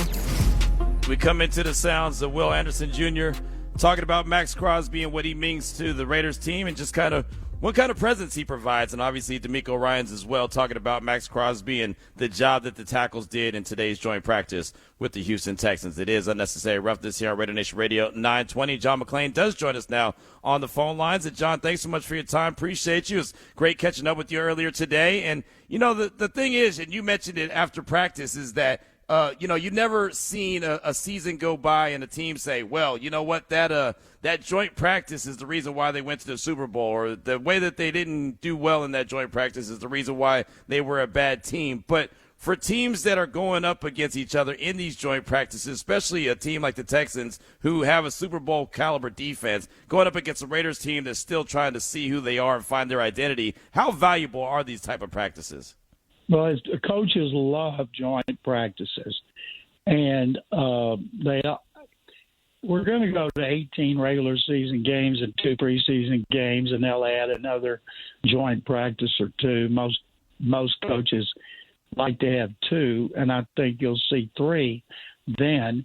And one of the things you want to see, like, it was great for Fernando Mendoza to go up against the Texans defense. It was great for the Texans offensive tackles. Ariante Ursary, second-year left tackle, right tackle, veteran Braden Smith from the Colts, and Trent Brown from the Patriots. Trent was here last year. Seeing those guys going up against Max Crosby, and he went up against Blake Fisher, who's their fourth tackle, and watching him go up against them tells them a lot about what they need to know about those guys. And then when you see young guys do stuff, Jalen Petrie, their nickel corner, had a pick six off Mendoza. Mendoza talked about it. And I can't tell you, it's old news for you and everybody who listens on your show. And I've seen Mendoza's interviews for almost a year now, but listening to him over under the Raiders tent, talking about just the way he interacted with the media, talking about, his pick six, he's just so impressive. I told their 19-year PR guy, Will Kiss. Will's one of the best in the league. And I told him, he couldn't comment, of course, based on what you've been giving quarterbacks through the years, this kid is a gift from God. And he's going to be a gift that gives to the entire NFL based on how he represents the league and not just the Raiders and himself. And then, of course, I want to see Clint Kubiak. You and I talked to Gary Kubiak about 30 minutes before it. I told him, I said, I'd like to tell you look good in black, but you don't. And Gary turned 65 this week, and I sent him a text, said, well, you got a new team. It's called ARP. And so he was really excited to see Clint. Gary spends a lot of time going around seeing his two boys who are coaching, Clint and then Clay Kubiak is the offensive coordinator for the 49ers, heavily involved in their game plans. And he turned down chances to interview after last season, believing that he needed more seasoning. D'Amico Ryans did that. He had teams that wanted to interview him. He said, I need another year. He did. 6 teams wanted him. He only interviewed in Denver and here. Sean Payton interviewed here in Denver, and they both got those jobs. So I thought it was smart. And I can't wait till the time comes when the Raiders and play the team that Clay Kubiak is, because I know it will drive his dad absolutely crazy when those two teams go up against each other. Who is the Kubiak that's in Dallas that's not a coach, but he's part of the front office? That's Klein. Klein is a scout who works in personnel. And, being a personnel guy with the Cowboys is like being in a witness protection program. You never hear anything about anybody but Jerry Jones, who's the president and general manager, and his oldest son, Steven, runs a lot of it. And then and Will McClain is their longtime personnel director, who's turned down some opportunities to be GM. But you'd think they don't have anybody else scouting or personnel. And, of course, they do, but you're just anonymous. And I told Gary one time in the off season, I said, I'd like to see the day come where Klein was a general manager. He needed a coach, and both Clint and Clay were available and wanted the job. And he goes, oh, my God, that would kill me. It's hard enough as it is. I know that's right. John McClain is with us here on RaiderNation Radio 920 Unnecessary Roughness. I did want to ask you about the way that D'Amico Ryans took over this team, and obviously drafted C.J. Stroud, and they kind of took off, but they were in a position where they were a bad team for a while, as you know, and then that quarterback gave them hope. The Raiders are trying to get out of that being a bad team. Fernando will give them that hope. Clint Kubiak, obviously a new head coach. What were the steps that you saw D'Amico Ryans take in building this team to where they are now? Well, first of all, we got to be truthful. Unless the Raiders could get Deshaun Watson and trade him for 3 ones and 2 other picks, and you use those to get other players like Will Anderson Jr. He took C.J. Stroud 2nd overall, and then he traded up to 3rd spot with Arizona to get Will Anderson Jr., who is a great pass rusher, was 2nd last year to Myles Garrett, Defensive Player of the Year. And so that was the gift that keeps on giving. I always make jokes here about the Andrew Berry, the Browns GM should get Executive of the Year votes for building the Texans. And they have 2 or 3 other former Browns players that they've claimed that have done really well. But you need something like that. Now, maybe if they got 2 number 1s for Crosby, they could have done something like that. But you have to do well in your drafting, and they did with Mendoza by all indications. And that's the most important, as you know, Q. You can fill in with a salary cap, free agents. You got really good undrafted free agents. A lot of people may not realize seventh-round picks used to be mid-round picks. Now fourth-round pick's a mid-round pick. Crosby was a mid-round pick. Well, back in the day, he would have been a high pick because the draft was 16, 18 rounds. So you could get really good undrafted free agents, and you got to have a good scouting staff. And the thing is, as long as Mark Davis is patient and he understands you can't rebuild both sides of the ball in one off season, and their priority has to be building the offense around Mendoza. And we were talking today at practice. Mm-hmm. I think that Tyler Linderbaum was the best free agent signing of the offseason. He cost a lot of money, but they had a lot of money. You got that kind of cap room, spend it, and they get a great center for the top pick in the draft. That was so smart to do. And they're not always going to have that much cap room. But, boy, when you have it, you've got to use it wisely. And by all indications, with John Spytek leading the front office, and everybody thinks Clint Kubiak's going to be a good play caller like his daddy, and that the Raiders got it going on. If they did win 6 games in that division, Mark Davis should be doing cartwheels down Las Vegas Boulevard.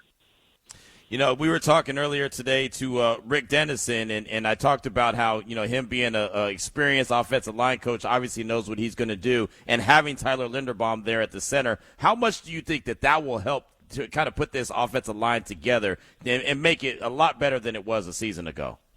I don't know if Gary Kubiak has been to the bathroom without Rick Dennison. Rick goes everywhere he went with Mike Shanahan, then he came here with Gary. And what's weird is he's a former defensive player with the Broncos who became a great offensive line coach. Really good guy, hard worker. He's not a screamer like some of those line coaches. He's very cerebral. But if you go back to Mike Shanahan, when Kubiak was the offensive coordinator and Kyle Shanahan was a snot-nosed young kid straight out of University of Texas, and they always had a good running game. They have that zone running scheme, so your offensive line have to block the zone scheme. They won't get anybody that's just a one-on-one charge off the ball. You've got to make your initial contact, get on the second level. They think Ashton Genty is perfect for that cutback scheme in which the back gets the ball, plants his leg, and goes, and he knows which hole is going to be there. And Kubiak had a good running game last year with 2 running backs at Seattle, and he'll have a good running game there. And Rico, they call Rick Rico. Rico came here, and he went with Gary when Gary gave up being a head coach when he was in Baltimore. Then when he was in Minnesota, overseeing offensive coordinator Kevin Stefanski for Mike Zimmer, and Clint was there 3 years. Rico was there. So Clint Kubiak has known Rick Dennison since probably he was 1 year old. And so Rick has got a lot of pelts on the walls in which he has seen every situation, and that's a first-year head coach needs somebody like that who he can depend on, and I think he will be a great resource for Clint Kubiak. Speaking of depend on, how valuable is having a Brock Bowers for Fernando Mendoza to use at his disposal, knowing how good he is, basically a wide receiver in a tight end's body? It's amazing what Bowers did last year, catching more than 100 passes from the quarterbacks they had, from the offense they had. Now, I'm guessing he's not going to catch that many passes because they're going to run the ball more. They're going to be better. They're going to spread it around. When he was a Lombardi finalist 2 years in a row, yes, I was there, and I was one of the MCs and the host, and I interviewed him a couple of times. He was so low-key, such a nice guy. And I looked at him and I said, man, I feel bad. You're going to lose your hair by the time you're 23. But he was such a great player who burst on the Georgia scene early on. And I thought, you can do anything you want. Clint Kubiak will be very imaginative about how he uses him. Now they need they need really good wideouts they can count on. They will spread the ball around. They'll throw to Jenny a lot. You and I were talking about this morning. Ashton Jenny almost beat the Texans last season when they had nothing to play for. Texans won 13 games, got in the playoffs, and their closest victory was over the Raiders, 2 points. And Jenny had that catch and run, 60-yard touchdown. That's what I expect him to do in Clint Kubiak's offense. Any Raiders fan listening to this should go back to Pro Football Reference and go back when Mike Shanahan started as a head coach and look at the coaching staff and then look at the 1,000-yard rushers they had every year who were free agents, sixth-round pick like Terrell Davis, one of the best ever, Hall of Fame. And they had different guys like that because the system, they get guys who fit the system. And that's why I think their running game is going to be just perfect for Jenny. Last year, you and I were touting him like crazy, offensive rookie of the year. And then when he had that great game against the Texans, we're like, aha, that's what that kid's going to be. Exactly. I'm excited about what he'll look like year 2, and especially being with Clint Kubiak and what that system requires, which is a strong run game and even catching balls out of the backfield. Well, John, great stuff as always. Great to catch up with you. I know you're working on the Pastorini documentary. Tell us a little something about it. We went to Nashville and we interviewed Titans owner Amy Adams Strunk, who was a college student and straight out of college during Pastorini's career here.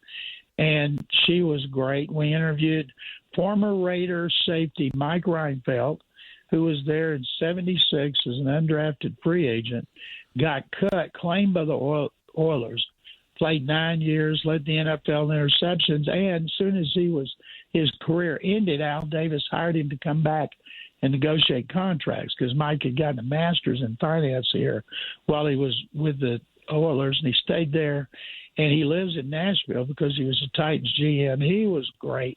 Then we went to Memphis where Jim Nantz was getting ready for the final round of the FedEx St. Jude Open. Jim was in college at the University of Houston working for a local station covering the Love You Blue Oilers, and he covered Pastorini, and now he and Dan are really good friends. So we did all that.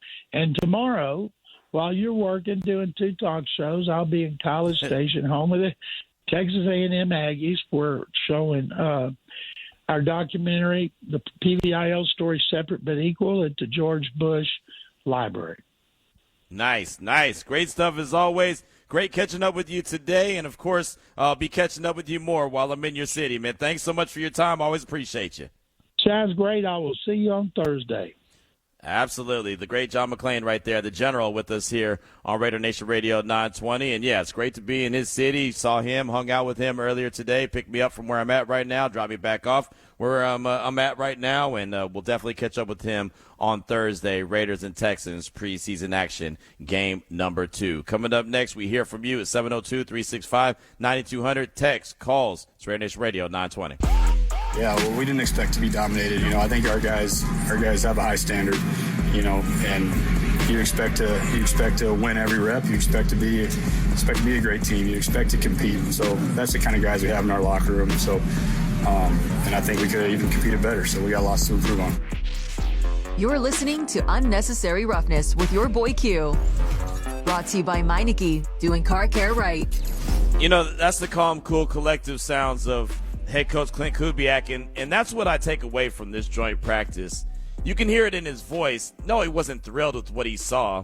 There was obviously areas that they need to improve on, but you hear what he said. They're a great front, and they are. But that's what encourages me. Yeah, it's discouraging at times because you want everything. We can't help ourselves. We all want everything to be immediate success, and we want every coach to be the right coach and every button that they push to be the right button. But it doesn't work like that, especially in the NFL. It's so difficult to maintain that success and have that success. And so, as you heard Clint Kubiak say, we didn't run the ball. We didn't have good success in the running game. Wanted to make sure we can do that. That's something that he's not only going to look at the film from today, but work on coming up on Thursday. That's what I think that this team that they went up against in the Houston Texans is such a valuable opponent in a joint practice because they are really good. we all know that they're a team that you could look at and say, this is, a top defense in the league. And I thought that John McClain, I'm so glad, love having the general on anyway, but so glad he brought it up. Yeah, they went through the process of building it, but they were definitely aided by the Deshaun Watson trade and all the capital that the Texans got in return for the quarterback who, one, wasn't playing for him, two, had a laundry list of issues going on off the field, and the Browns said, hey, not only will we take him off your hands, we're going to give you multiple first-round picks, and we're going to give him a whole lot of guaranteed money just to make sure he's happy to come here. So they helped jumpstart the Texans in getting that team turned around. So when they were able to get their quarterback, number 2 overall, C.J. Stroud, they were able to also flip it around and say, hey, we're going to go trade back up and go get the quarterback of the defense, of this DeMeco Ryans-led defense, and Will Anderson Jr. And so that's what helped fast-track everything that they've got going on. Obviously, the Raiders aren't in that position where they had multiple first-round picks where they can, dance around the draft like that and go get young talent. Will they get that sooner rather than later? Well, we'll see, obviously, how everything plays out. But you can only work with what you have to work with. And so their exact path to where they are right now clearly is not going to be the same because of what, the Texans had working for them in their favor. And, again, they got all that for a disgruntled quarterback that was never going to play for them again. And for a guy, for a disgruntled quarterback that has so many issues going on, don't think anyone in Houston wanted him to play for them again. So it just worked out really well for them. So keep your feedback coming to 702-365-9200. We'll hear from you and Jack Bech as we kick off hour number 3 of the show. It's RaiderNation Radio 920. Pass on the inside slot. Fernando looking left across the middle. Caught. Touchdown. Jack Bech. Fernando Mendoza. A rifle to Jack Bech. And the Raiders score 6. Touchdown. Las Vegas Raiders. It's Unnecessary Roughness. Presented by Meineke, doing car care right. Here's your boy Q. And here we go, kicking off hour number 3 of the show. It is Unnecessary Roughness here on RaiderNation Radio 920. You hear the sounds of Kirk Cousins talking about Jack Bech and him being a power forward type guy, using his body, using that physicality, something I talked about with him in the interview that you'll hear coming up in just a few minutes. Great to catch up with Jack. Really good dude, a really hard worker, and it's that want to and that extra emphasis, that extra work that he puts in, post-practice, before practice, that's going to help him get where he needs to go. Again, it's RaiderNation Radio 920, Unnecessary Roughness. We'll hear from Jack Bech in a hot minute, but we want to hear from you at 702-365-9200. That's the text line and the phone lines. Talk about how you're feeling after you hear the reports from practice today, the good moments, the tough moments. Are you feeling more encouraged? Are you feeling discouraged? Are you feeling the same? And why? The why is always what I care about the most. At 702-365-9200. This one from Brent said, based on what I heard, I'd say it was a good reality check for the nation. We got work to do, definitely. Hearing about Mike Washington Jr. encourages me for sure. And unfortunately, another day missed for JPJ, which really bothers me. His health is an issue, definitely. He's going to end up as depth on his team. I'm calling it now, but I'm trying to stay positive, Q. Go Raiders. That's Brent. I do think reality check is a good way to word it. I know my guy Quick called in earlier and mentioned that. It kind of brought us to a place of reality of, okay, this is where this team is at, and this is where this team needs to go. And there's no shortcutting it. There's no jumping to the front of the line. It's just a process that you have to go through, and that's what the Raiders are trying to do. We also got a text from the 408Q. Can you ask if the coaching staff made Genty change his stance again? He doesn't look all stood up in the recent pictures or in the first preseason game like he did towards the end of last year. I'll just ask him. I'll just ask him and see what he says. I did notice that.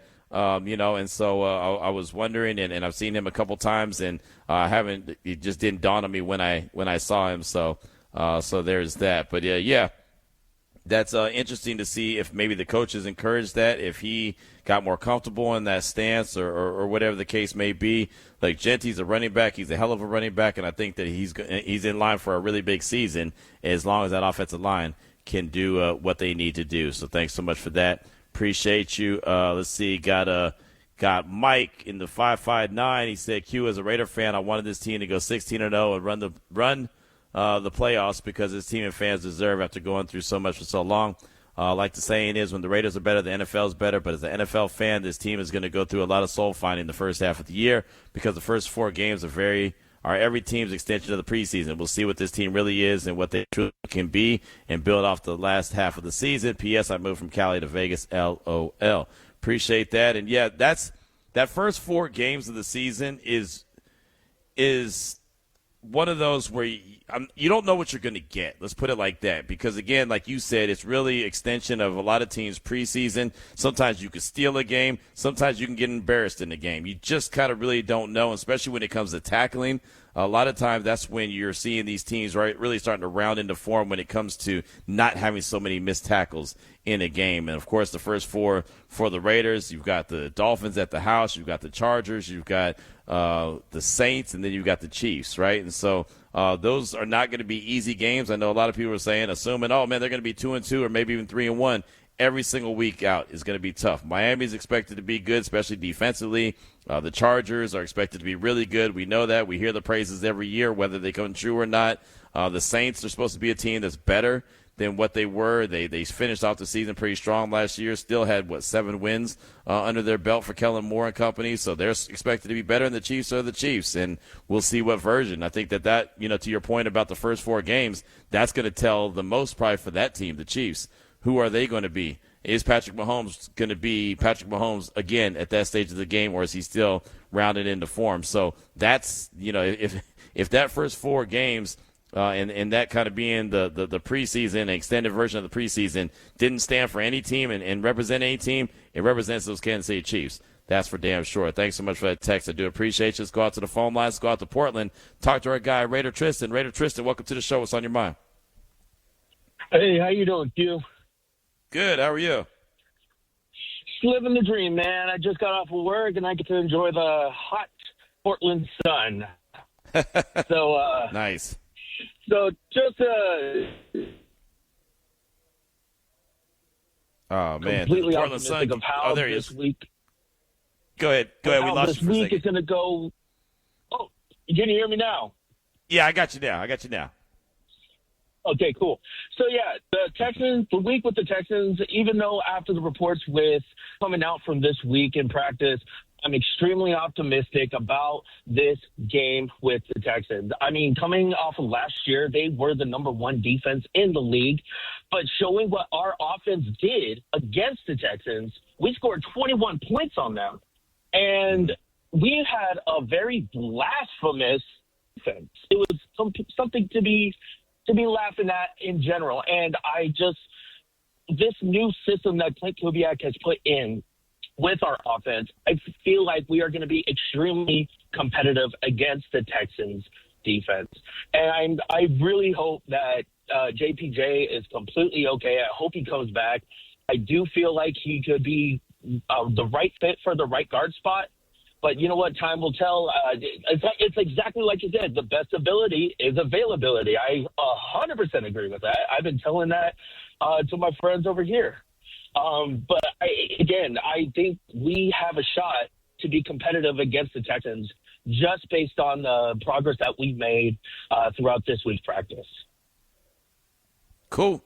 I like it. Hey, really, really good call. And, yeah, I mean, that's what John McClain talked about all morning today when we were standing around talking with Gary Kubiak, talking with others. He had me on a TV station here in Houston, and he kept saying that the Raiders gave the Texans their toughest game last season, only won by 2 points, Houston did. And so he really does believe that this team is going to be very competitive with Houston, and we'll see what it looks like. And I think that Houston understands what they did last year against what the Raiders were able to do against them last year, and they kind of showed that in the joint practice as well. So, man, really good stuff. Thanks so much for the call. Definitely appreciate you. Enjoy that Portland heat as well. It's funny to say that when I'm here in Houston, and as soon as you step outside, your face starts sweating. Everybody was sweating, man. And it's funny, I guess, because I've been in Texas so many years out of my life, 10 or 11 years. I kind of just reacclimated to it immediately.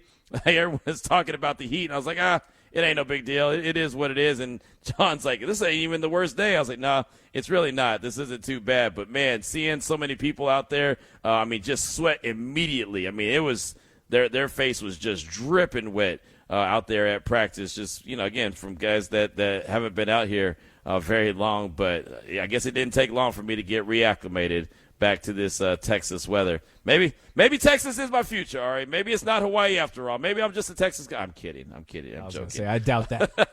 I'm kidding. Hardcore Raider, you're up next. Welcome to the show. What's on your mind? Hey, Q, man. Hey, that Texas heat is no joke. You know, I was stationed no joke there in Fort Hood, man. It's like the only place you get, well, I guess East Coast and Georgia and that too, but like you get out of the shower, you dry off, and like it's like you didn't even dry off, man. Exactly. You're sweating. Yep. All right, so a couple things here. One of them, I'm going to relate like your question to kind of something, you know, I told you my son has I told you he has a startup football team. Their high school just finally got like funding. So it's pretty cool because, you know, he's able to play for the school that he's going to and play football. But being a startup team, there's a lot of moving pieces, as you can imagine. You know, trying to just get kids to play football is like one challenge, let alone, you know, have enough kids to have a team. And then, you know, my son's team is like a JV team going against varsity teams right now. Like, no joke. I'm serious. So it's like, you know, my son's a freshman and, you know, he's going against guys, you know, 3-4 years older. But I'm telling him just to keep working, be patient through the process. And, you know, in a couple of years, it's going to pay off. You know, hard work always pays off. And that's kind of how I see the Raiders. Like, I'm not, you know, sometimes I overreact. But I'm going to try my best this year not to get too high or too low because I know we got to put in a lot of work. There's a lot of new parts. There's a lot of new pieces to this team. And I know if we're patient, it's going to pay off. So I'm not going to, you know, practice or preseason game or a couple preseason games. Like, to me, it's not going to determine this year or our future. You know, this is the foundation we're building to be something great later on down the road. And so to me, I look at that positive and I know it's going to come, just like my son's football team, you know? So a couple things one thing I want to ask you real quick. All right. So defensive lineman, we're talking about Will Anderson Jr. Dude's a star, right? Rock star. And then that made me start thinking about the Raiders. And when we got Cleveland Farrell, we really wanted Nick Bosa. But the Niners took him before we had a chance. And then, you know, I think everybody probably wanted Will Anderson Jr., but I know we wanted Will Anderson Jr. And, you know, I forget what pick he went, but, you know, we got Tyree Wilson, I think at pick 7. And I like Tyree. I thought he was going to turn out. But my question to you is, which is a bigger either disappointment, letdown, or you could say which is a bigger flush between Tyree Wilson or Cleveland Farrell? Because we started talking about Will Anderson Jr., and I started thinking about, man, you know, and I know we couldn't have got him unless we, you know, moved up. And then the last thing, Jack Bech, I didn't get a chance to call after the game last week, but I don't know if you remember, I texted in. I was like, you know, I want to see Michael Mayer and Jack Bech get some time and see how they do, as well as Aiden O'Connell. Aiden didn't do good, but Jack Bech, man, I like him, dude. I think, dude, he isn't the most talented guy, but if you go back and you look at some of the Broncos, you remember Ed McCaffrey, dude? Yeah. You know, Gary Kubiak was there when Ed McCaffrey was a wide receiver for the Broncos. And then you remember Eric Decker with Peyton Manning? Yeah, dude, both those guys, they weren't the fastest, but they both had really good hands. That's how I kind of see Jack Bech. So I'm glad he got some action. Hopefully he keeps it up and keeps grinding. I think there's a lot of potential with him. And, you know, you don't have to, like, both of those guys, Ed McCaffrey and Eric Decker, those guys weren't like the all-star wide receivers. But you know what? When you needed, like you said, that third down, or when you needed someone, they were reliable. And that's what we need, man. We don't need that superstar. We need guys that are reliable, good work ethic. They're going to keep grinding it out. And I think Jack Bech brings that, as well as Michael Mayer and a lot of guys on this team. So, you know, one bad practice, man, I'm not tripping, bro. They're going to get this together. It's going to take time, and there's a lot of moving pieces, just like I told you about my son's startup team. It is kind of like a startup team, man. You know, new coach. We hit the reset button. We got a new QB in the works. So, you know, not starting yet, but it's going to come. And so I'm excited, man. Appreciate you letting me rant for a minute, and keep up the good work. Go Raiders. Hey, man, thanks for the call. Appreciate you. Good luck to your son's team as well. That's really cool that they're getting an opportunity to get out there on the grass and do some things themselves and really enjoy this great game. of football, and it is almost like a startup team for the Raiders, even though obviously they've been around for many moons. But, this is a new era. It's a new chapter. It's a new coach. It's a new players. It's new quarterback. A lot of new when it comes to this team. And so they're going to put it together. And, again, as long as they continue to stack days and continue to, be very competitive, that's all you can ask for. And it'll come. It's just going to take a minute. And, I think that they got a reality check of that, a little bit of reality on that today. And like I said, I don't think that that's a bad thing. Jack Bech, he did have a good game on Thursday. We talk about that a little bit as well in the conversation that you'll hear from us in just a few minutes. But before we get to that, let's go ahead and get to the Money Man. Money Mitch, welcome to the show. What's on your mind? Hey, thank you. Ari, you guys are the best. I want to apologize also for my cheatiness. It just gets worse and worse. Thursday I got my swimming lessons for my grandson. I hope he goes through. I'm really pulling my hair out, what little I have left. I hope he pulls through and start, school in the world. He's indoors. I hope he does. I hope Fernando doesn't play that much Thursday, because if he gets hurt and misses some games or the whole season, my mind's running away with me now. I'd be really pissed if he won't get to see him, at least half the season. And how do you think the defensive line is playing? Is any of the guys in Fernando? How does it look today? Thanks for taking my call, bro.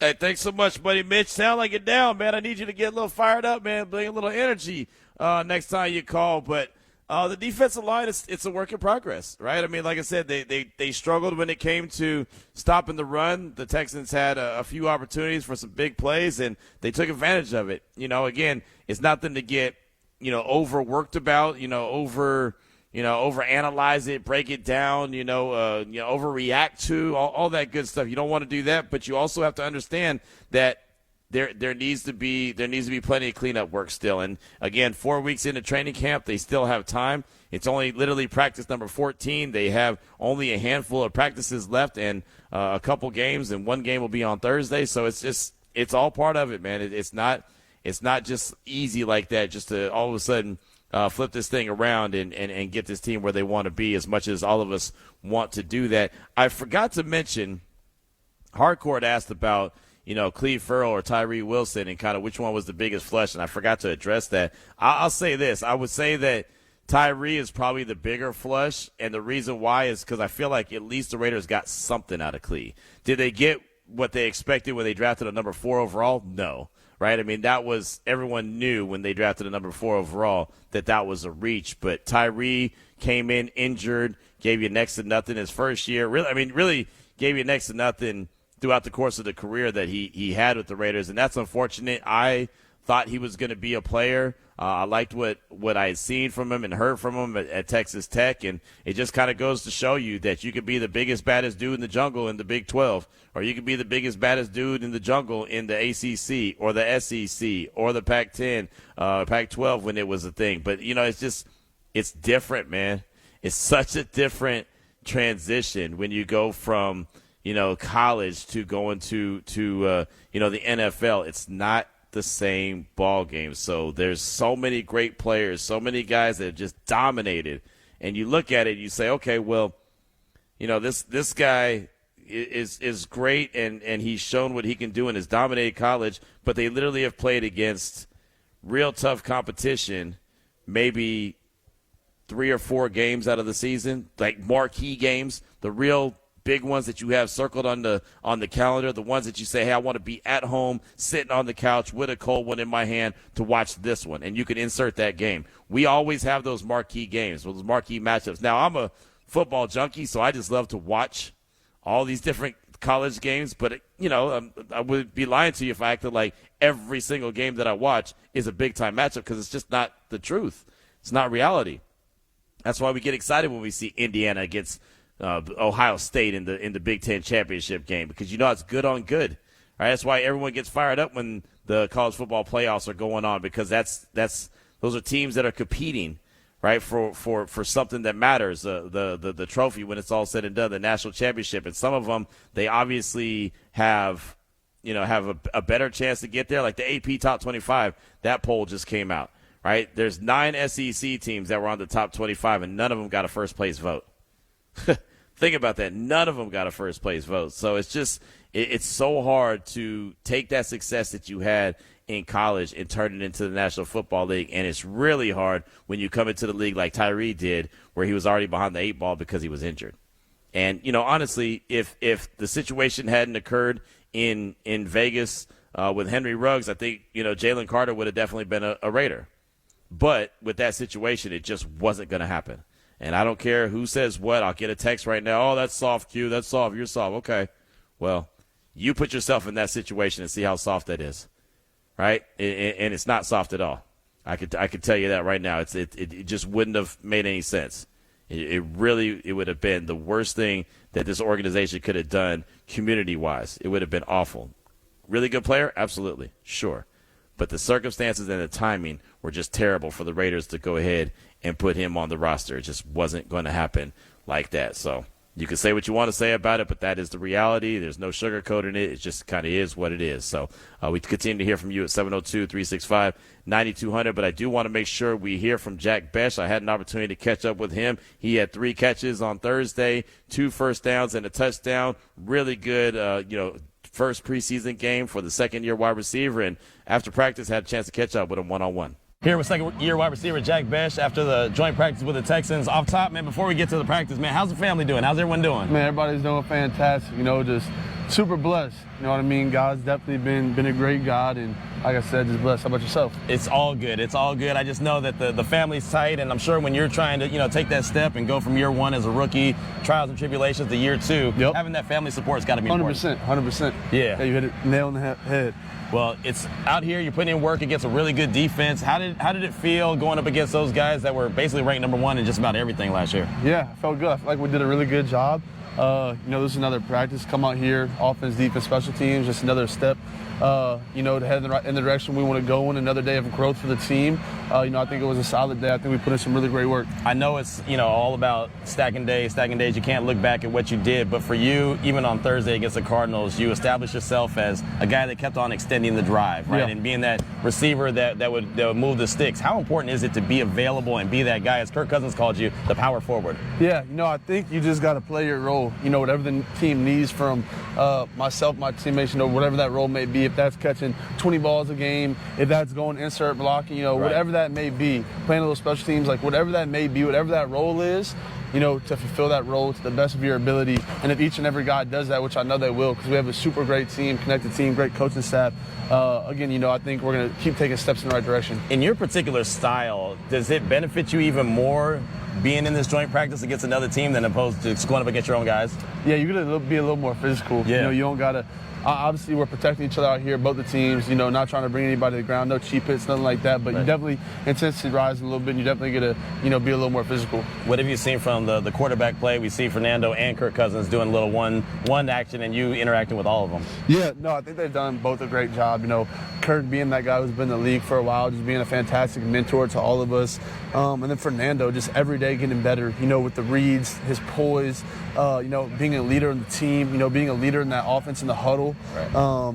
Getting us where we need to be, making the right calls. Like I said, every day he's getting better. But it's no shock to me because it's the way he works. Right. Head coach Clint Kubiak has talked about taking the I out of the conversation. It's 100%. All about the we, and I know that's been you since day 1. So how much does this culture that Clint Kubiak is trying to build, how much does that fit you and suit you? 100%. I think it suits everybody on the team.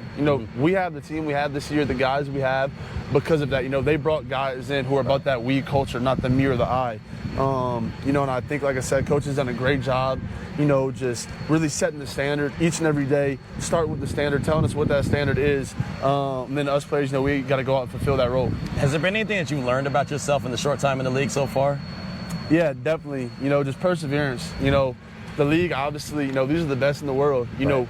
A lot of people get paid a lot of money, but that's both sides of the ball, you know what I mean? Like the guy across from you, he's getting paid a lot of money, to guard you. So just being able to understand, there's going to be ups and downs, but to be able to just persevere, keep God first and everything, keep working hard. And I think the main thing, a theme of the team and a theme that I like to go off of is just consistency, each and every day, coming in, putting your head down, if it's the best day ever, okay day or not a great day in your eyes, just keep coming in, day out, and being consistent. You told us last year in the locker room, you don't block, you don't get the rock.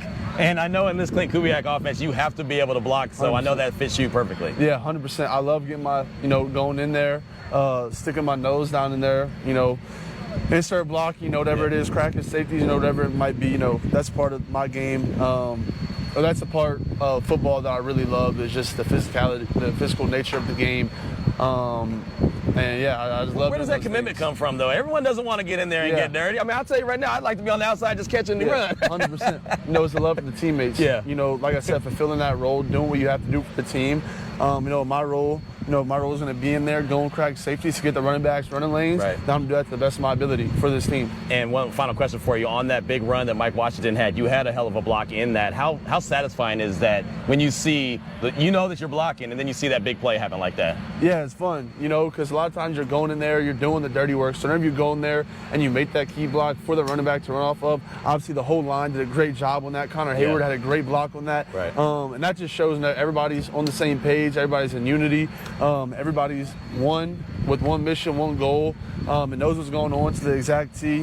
That's what this offense is going to look like. It was a hell of a play. Well, appreciate your time. Yes, congratulations on everything you're doing, and make sure you tell the family I said hello. Yes, I will. Appreciate it. Appreciate it. Yes, sir.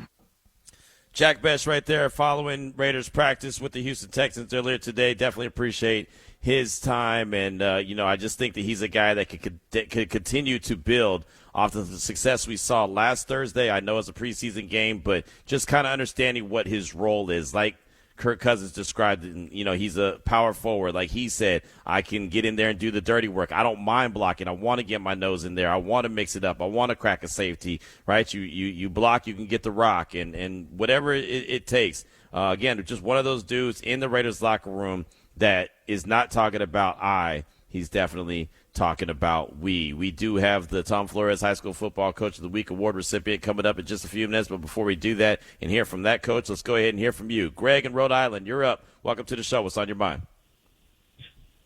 Hey, Q, how you doing? I'm good, man. How are you? I'm doing great, man. I'll be down in Houston this week with my 11-year-old son. Hope to see you. Nice. Yes, sir. The thing that I'm so most optimistic about is, growing up in New England with the Patriots run, the one thing I noticed about Belichick, he could take a guy like Wes Welker, and then turn him into a superstar. And my gut's telling me that Kubiak has that same ability. He doesn't get too high in his press conferences. He doesn't get too low. I feel like this coaching staff's going to take these guys, coach them up, and then whoever they get next year, coach them up again, to the point where within year 3, we are going to be a competitor. And that's the one thing I feel like Kubiak, he can coach up. And I'm hoping that that's the thing that I'm going to see in the next couple of years here. And that's all I got to say. Hey, nice stuff. Hey, thank you, man. Really good call. That's Greg in Rhode Island. Definitely appreciate that. Really good stuff. And, yeah, I mean, that's the beauty of it. You don't have to necessarily have superstars. And, look, make no mistake about it, the Raiders don't have that superstar, especially in the wide receiver position. But if you can get something out of Jalen Naylor, if you can get something out of Trey Tucker, obviously Jack Bech, we just heard from, Dante Thornton Jr., if he ever gets out there, when he gets out there, right? Like to see him get some burn, what he can bring to the table. And, there's other guys as well that are part of the mix. But if you can take those guys and turn them into something and big-time contributors, you don't necessarily need to have that number one guy. I think we'll see a lot this season of what this team could do. We just saw Keenan Allen sign with the Indianapolis Colts, so now he's out of there. He's off the books, right? He's not available anymore. So I just think that you're going to see these guys get every opportunity to prove their worth and prove what they can do with this team, and then the Raiders reassess and say, okay, this is what we need or this is what we don't need. Thanks so much for that call. Do appreciate it. Just get one more quick call before we hear from Coach Calvin Collins from Churchill County High School. Let's go ahead and hear from our guy at 13-4, Mike. Welcome to the show. What's on your mind? Hey, Q. I'll be quick. Remember, it's your running mate, dude. I forgot the word. We were teammates at Silver 7. Remember, it was me and you, bro. Yes, sir. I'll never forget that. I'll be back at Silver. I remember. I'll be back at Silver 7 this year, man. I look forward to seeing you out there. That was the greatest day of my life. I swear to God. Nice. Besides my hot blonde girlfriend, I'm not kidding. She's a Seahawks fan though, so I'm trying to get her over to the dark side. So hey, look, man. Hey, everyone can't be perfect, right? Everyone can't be perfect. She's hot, bro. I'm telling you, she's hot, dude. Anyways, no, I just want to reiterate what I said the other day, that Mendoza can run, and we're going to need that, because I don't think – because you said it today. You said Kirk was under fire all day. Yeah. That's what I'm trying to tell you. We're going to need his legs. Look, Mahomes won 3 championships. He can run. Lamar can run. Josh Allen can run. These guys are winning games. Mm-hmm. It's not that they can run or we need them to run. It's the threat of the run, Q. When Cousins is in there, they know he's not going to run. They laugh. Right. It's the threat of the run. That's all I got to say. We need him. So just don't give up on him. We need the threat of the run. Okay? Love you.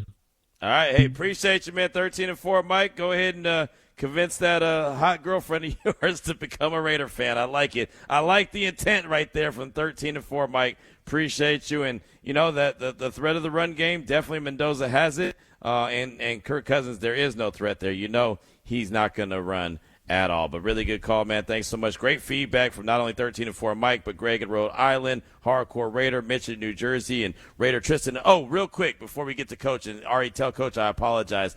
We did get a text from Laquan, and he said, I think Mitch's grandson may have had an accident at the pool. I understand Jersey talk. Get well, kiddo. And I didn't understand. I sounded like that was kind of what he was alluding to, but I wasn't sure. And the way that he was down, that makes a lot of sense. So if that's what happened, Mitch, then all prayers are with you and the fam. Hopefully everything is good with your grandson and everything. But like I said, wasn't too sure. But Laquan, thanks so much for that text. Do appreciate that. Didn't mean to bring the mood down, but I wanted to make sure to show some love to our Uncle Mitch. Coach Calvin Collins, Churchill County High School, the first recipient of the Tom Flores High School Football Coach of the Week award. He is coming up next to tell us about the big victory that him and his program had last Friday. It's RaiderNation Radio 920. It's time for Q's weekly interview with the Tom Flores High School Coach of the Week here on RaiderNation Radio 920. Join us now on the phone lines, as promised, is the Tom Flores High School Football Coach of the Week award recipient, and that is Churchill High School head football coach Calvin Connors. And, Coach, congratulations on the award. Congratulations on the big victory. Getting a win over Bishop Manogue. That's 3A versus 5A. That must have been a real big kind of shot in the arm to start the season off for you and your program. Yeah, well, first off, thank you for having me. I appreciate it and giving us some love here in the North. Obviously with a big win over a 5A school like Manogue, that's going to fire up our community and our boys. So, yeah, we're ecstatic that we were able to get the win and looking forward to our game against Reed this week as well. And for those that don't understand, I mean, that's something that hasn't been done since 1988 for the program. And, again, 3A versus 5A, not that it depends on, school size and rankings and all that. But that, Coach, that's a big deal. And that must really be able to start the season off the right way for you guys. For sure. When we went into scheduling this offseason and, we scheduled Manogue and Reed, 2 5A schools. This is a group that has played those 5A schools growing up in youth football. And so their ability to come out and fire off the ball, have a good time, make plays. We talk about it all the time. Big time players make big time plays in big time games. And, we saw that Friday night. No doubt about it. Again, Churchill High School head football coach Calvin Connors is with us here on RaiderNation Radio 920. Speaking of big-time players, your quarterback was a big-time player. Camden Richardson, 4 touchdowns. He went for 258 yards. Just tell us about the quarterback play and how special your quarterback in the offense was on Friday night. Yeah, Camel Richardson, man, he's a sophomore. He got brought up last year as a freshman. We used him as a wildcat QB. We kind of spot him in situations, and he's really taken on the starting quarterback role head on. And really focus this offseason on being able to throw from the pocket. And, you got to shout out the O-line for being able to hold up that big D-line for Manogue and allow Camo to have time to deliver those passes and find passing lanes.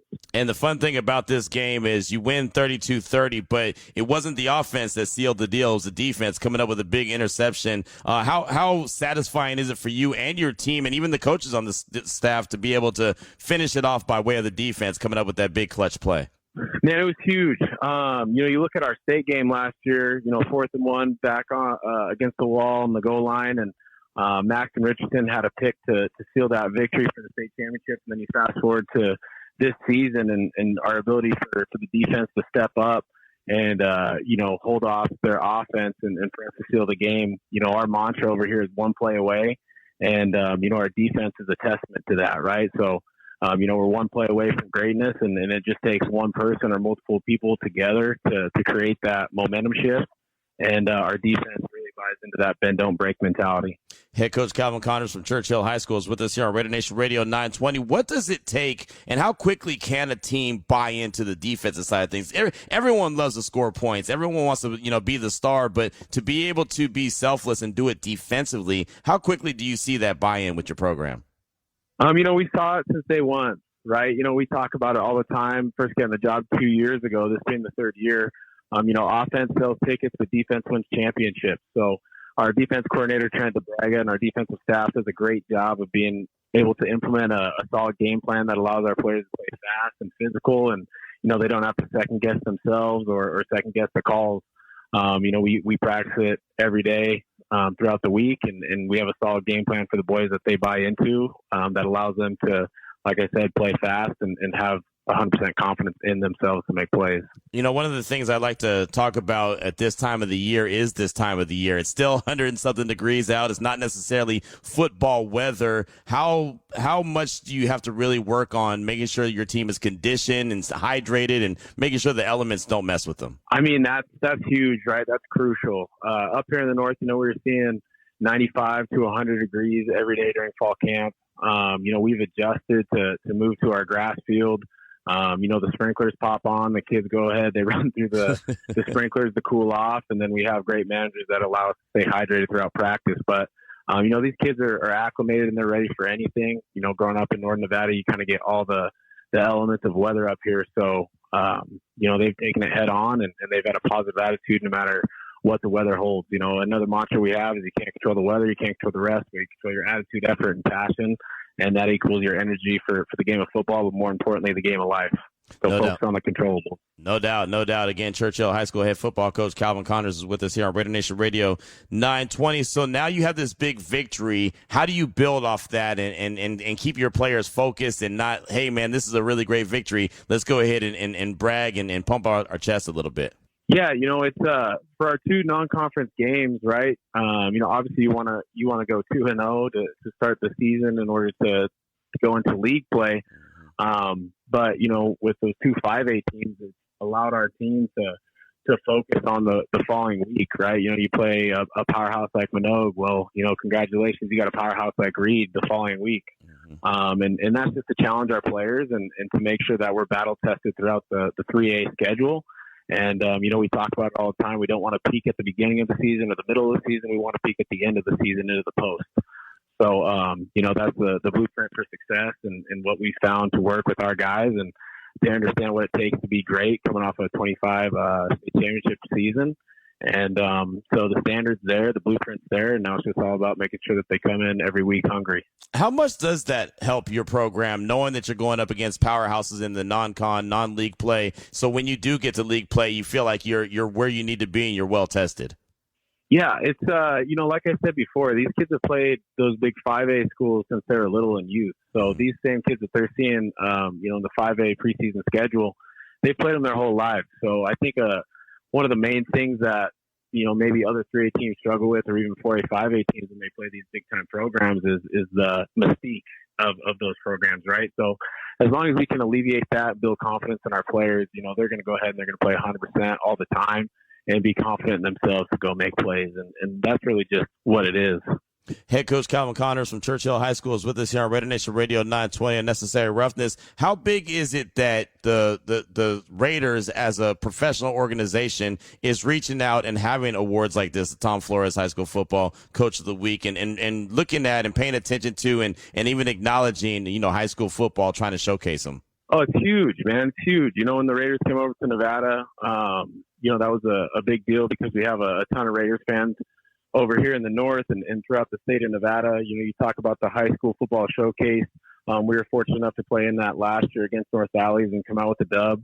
And so just for the boys to understand too, like, hey, you know, you're going to get the Raiders are going to go ahead and donate to our program, you know, when we're successful. That gets them juice for it too, right? And just having them understand that the team, that in-state team that we see every Sunday, you know, they're recognizing our program and for the hard work that they put in. It's huge, you know, and it's huge for our community, huge for the school. And it also fires up our Raiders fans here at Churchill County High School. And I know that the award is in your honor and your name, but I know as I talk to many coaches, they always say, hey, this is a program thing. This is all my coaching staff and my players. But what does it mean to be named the Tom Flores High School Football Coach of the Week award recipient? Yeah, I mean, you just hit it on the head, right? I mean, this wouldn't be possible. Success wouldn't be possible without program-wide input. And when you look at our staff, you know, we have 7 coaches who have played at the college level. And so when we get a game plan together, you know, we have coaches who played college football in the 80s, the 90s, the early 2000s, into the 2010s. And so we really hit all levels of, you know, the history of college football, right? All the changes throughout the different phases of the game of football in itself. Then you take a look at our players. I mean, you know, it's the old saying that it's about the Jimmies and the Joes, not the X's and O's. And when you have the Jimmies and the Joes, the X's and O's become pretty simple. So, you know, yeah, you nailed it on the head. How do you build off this last victory? I know it's a tough one. Again, another one coming up, a powerhouse. But just how do you build off of this one? You know, I guess what is it going to take, I should say, for Churchill to get this victory this week? You know, just to leave this one in the past, we're going to address the team here in about 2 hours. We're going to give out our helmet stickers and awards for the game, get the kids fired up about all the big plays that they made. And then we're going to leave it in the past and focus on the Reed Raiders. You know, that's just our system that we have here. And obviously every football team in the country does is, you know, go over the film, fix mistakes, and then you're moving on to the next opponent. So, like I said, you know, we got a big 5A team coming up this Friday night in Reno again. But we just need to become road warriors and understand that becoming battle tested early on in the season will only help us later on during our 3A schedule and into the postseason. Well, good way to start things off, getting the big victory over Bishop Manogue, 32-30, starting things off the right way. And I know your program will continue to have success throughout the course of the season. Coach, congratulations. Thanks so much for your time. We definitely appreciate you. Thank you very much for honoring our program and shouting out the big city of Fallon, Nevada, man. Just win, baby. Go Raiders. There he goes. That's Coach Calvin Connors, Churchill High School. Big victory right there. A 3A versus a 5A. That is nothing to shake a stick at. What a great way to start off the season, and got another big powerhouse coming up this Friday. But there you go. Tom Flores High School Football Coach of the Week award recipient. We do that each and every week at this time. Every single week. Very looking forward to it. Always love being a part of high school football. I was a part of high school football when I was in Texas. Really kind of made me fall in love with the coverage of the sport, not playing it, but coverage of the sport. And I want to make sure I continue that here. And so this partnership with the Raiders and obviously Tom Flores, that's awesome. So Calvin Connors, winner of week 1, the Tom Flores High School Football Coach of the Week award recipient, Churchill High School. Coming up, we hear from you as we close out the show. 702-365-9200. It's RaiderNation Radio 920. Now back to Unnecessary Roughness with your boy Q. Presented by Meineke, doing car care right. Just got a few minutes left in today's show, and then we'll get ready for a day tomorrow, and obviously the game coming up on Thursday versus the Houston Texans. We do want to hear from you at 702-365-9200. Got a lot of really good feedback on the text line. We've had a lot of great calls and obviously had a lot of great guests, as we always do. Look forward to every opportunity that we have with you here on Unnecessary Roughness on RaiderNation Radio 920. Mark in Jersey hit us on the text line and said, out of the last 3 teams in the AFC plays last year, the Texans were the best in my opinion, outside of poor performance from Stroud. They may have gone to the Super Bowl. Going up against them today gives them a vision of what we're striving for. We have a ways to go, and we'll take some time to get there. As Mark in Jersey. And, that was my big overall theme as well. As much as it, I would have loved to see rainbows and puppy dogs. I would have loved to see them go out there and smash them and dominate and come back and be like, oh, my gosh, this offensive line is going to be great. Defense is playing lights out. I honestly understand who they're going up against. And that was one of the things I said at practice earlier today.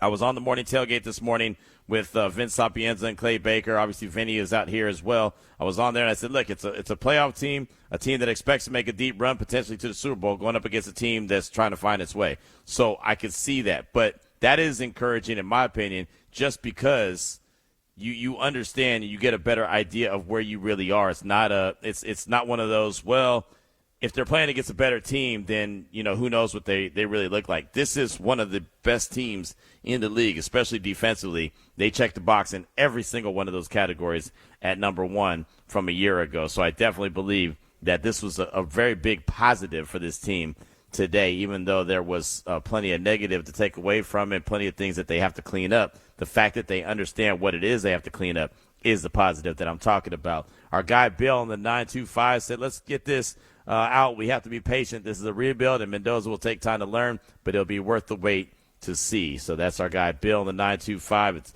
funny, I was on a TV station earlier today with John McClain and Nate, and I forget Nate's last name, but Nate was the host, and he's on the Fox affiliate here in Houston, and it was so funny. Bill will appreciate this out of everybody. What he said when he played college ball, he played at Los Medanos, which is there in Pittsburgh, and I started cracking up and laughing. He's like, "What you laughing at?" And I said, "I used to play basketball at Los Medanos all the time, and then after I finished playing basketball, I'd go around the corner to 7-Eleven and get me a Slurpee." That was my dad's every Saturday morning routine. He'd get me up, take me to Los Medanos, we'd go play some hoops, right? He'd run me through some drills, and then boom, get to 7-Eleven right around the corner and pick up a Slurpee. So I thought of Bill earlier today when we were talking about Los Medanos and, the Pittsburgh area. So shout out to Bill in the 925. Zane said, Q, I popped over to the Texans subreddit hoping for any kind of coverage on their wide receivers or secondary or anything about the back end. The top article was about Rutledge fighting Max. Nailed it. And there was only a couple dust-ups. It wasn't anything that was big. There was actually the bigger situation was like Darian Porter on special teams. They were going through special teams drills, and I mean, you want to talk about a physical, just drills that they were going through. I mean, that was one where they got into it, not a fight, but you saw some pushing and shoving back and forth, and a helmet popped off or whatever, and so. It's that if anything was the biggest situation that happened. I thought it was a very controlled environment. I thought both teams did really good with, yes, being physical, being excited, being fired up, wanted to establish who they were, but not ruining the practice, not doing it where they had to call it and they weren't getting any good work done. I thought it was a very positive practice, to be honest with you. Nothing real major when it comes to any kind of dust-ups, in my opinion. So thanks so much for that text. Definitely appreciate you. Let's see. This one comes from Greg in New Jersey. Q, apologies if you've already talked about this, but I've been in and out listening to the show earlier throughout the day. I kept seeing reports about the defense of the Texans getting to the quarterback from both edges. I'd like to hear about how Colton Miller stacked up throughout today. I can understand Glaze and some of the younger guys getting turned around, but I do expect more out of Miller regardless of the competition. Any insight of how he fared would be appreciated. That's Greg in New Jersey. And yeah, he struggled as well, right? I keep calling those dudes up front the bloodthirsty Pirates, man, and that's who they are. Right, anytime you have some dudes that can get to the quarterback from the defensive line like that, I like to give them that title, the Bloodthirsty Pirates, because they have a heavy rotation. But when you have Daniil Hunter and you have Will Anderson Jr., you're going to get it from both ends. And that's exactly what they were doing. And, Colton Miller, he wasn't necessarily on his A game. DJ Glaze wasn't necessarily on his A game. They had reps where they did well. There was plays that they allowed time for Mendoza to get the ball off or Kirk Cousins to get the ball off or even open up a quick lane in the running game. There was one rep where me and Vinny were standing there watching and observing, and the hole was there, and Vinny goes, "Oh," and then I said, "Oh," because the hole was there for a second. Genty had the rock, and then boom, that hole closed up quick, fast, in a hurry. And again, it's just a really good front that the Texans have. And so if you want to be able to hang with the best of the best, you're going to have to go up against those dudes each and every Sunday, each and every Monday, Thursday, whatever the case may be, and you're going to have to find a way to beat those guys. So, again, just a learning experience. They're going to get better as they get more reps and get involved in this zone blocking scheme. That offensive line has a lot of work to do. We'll be back tomorrow here on RaiderNation Radio 920. Have a great night.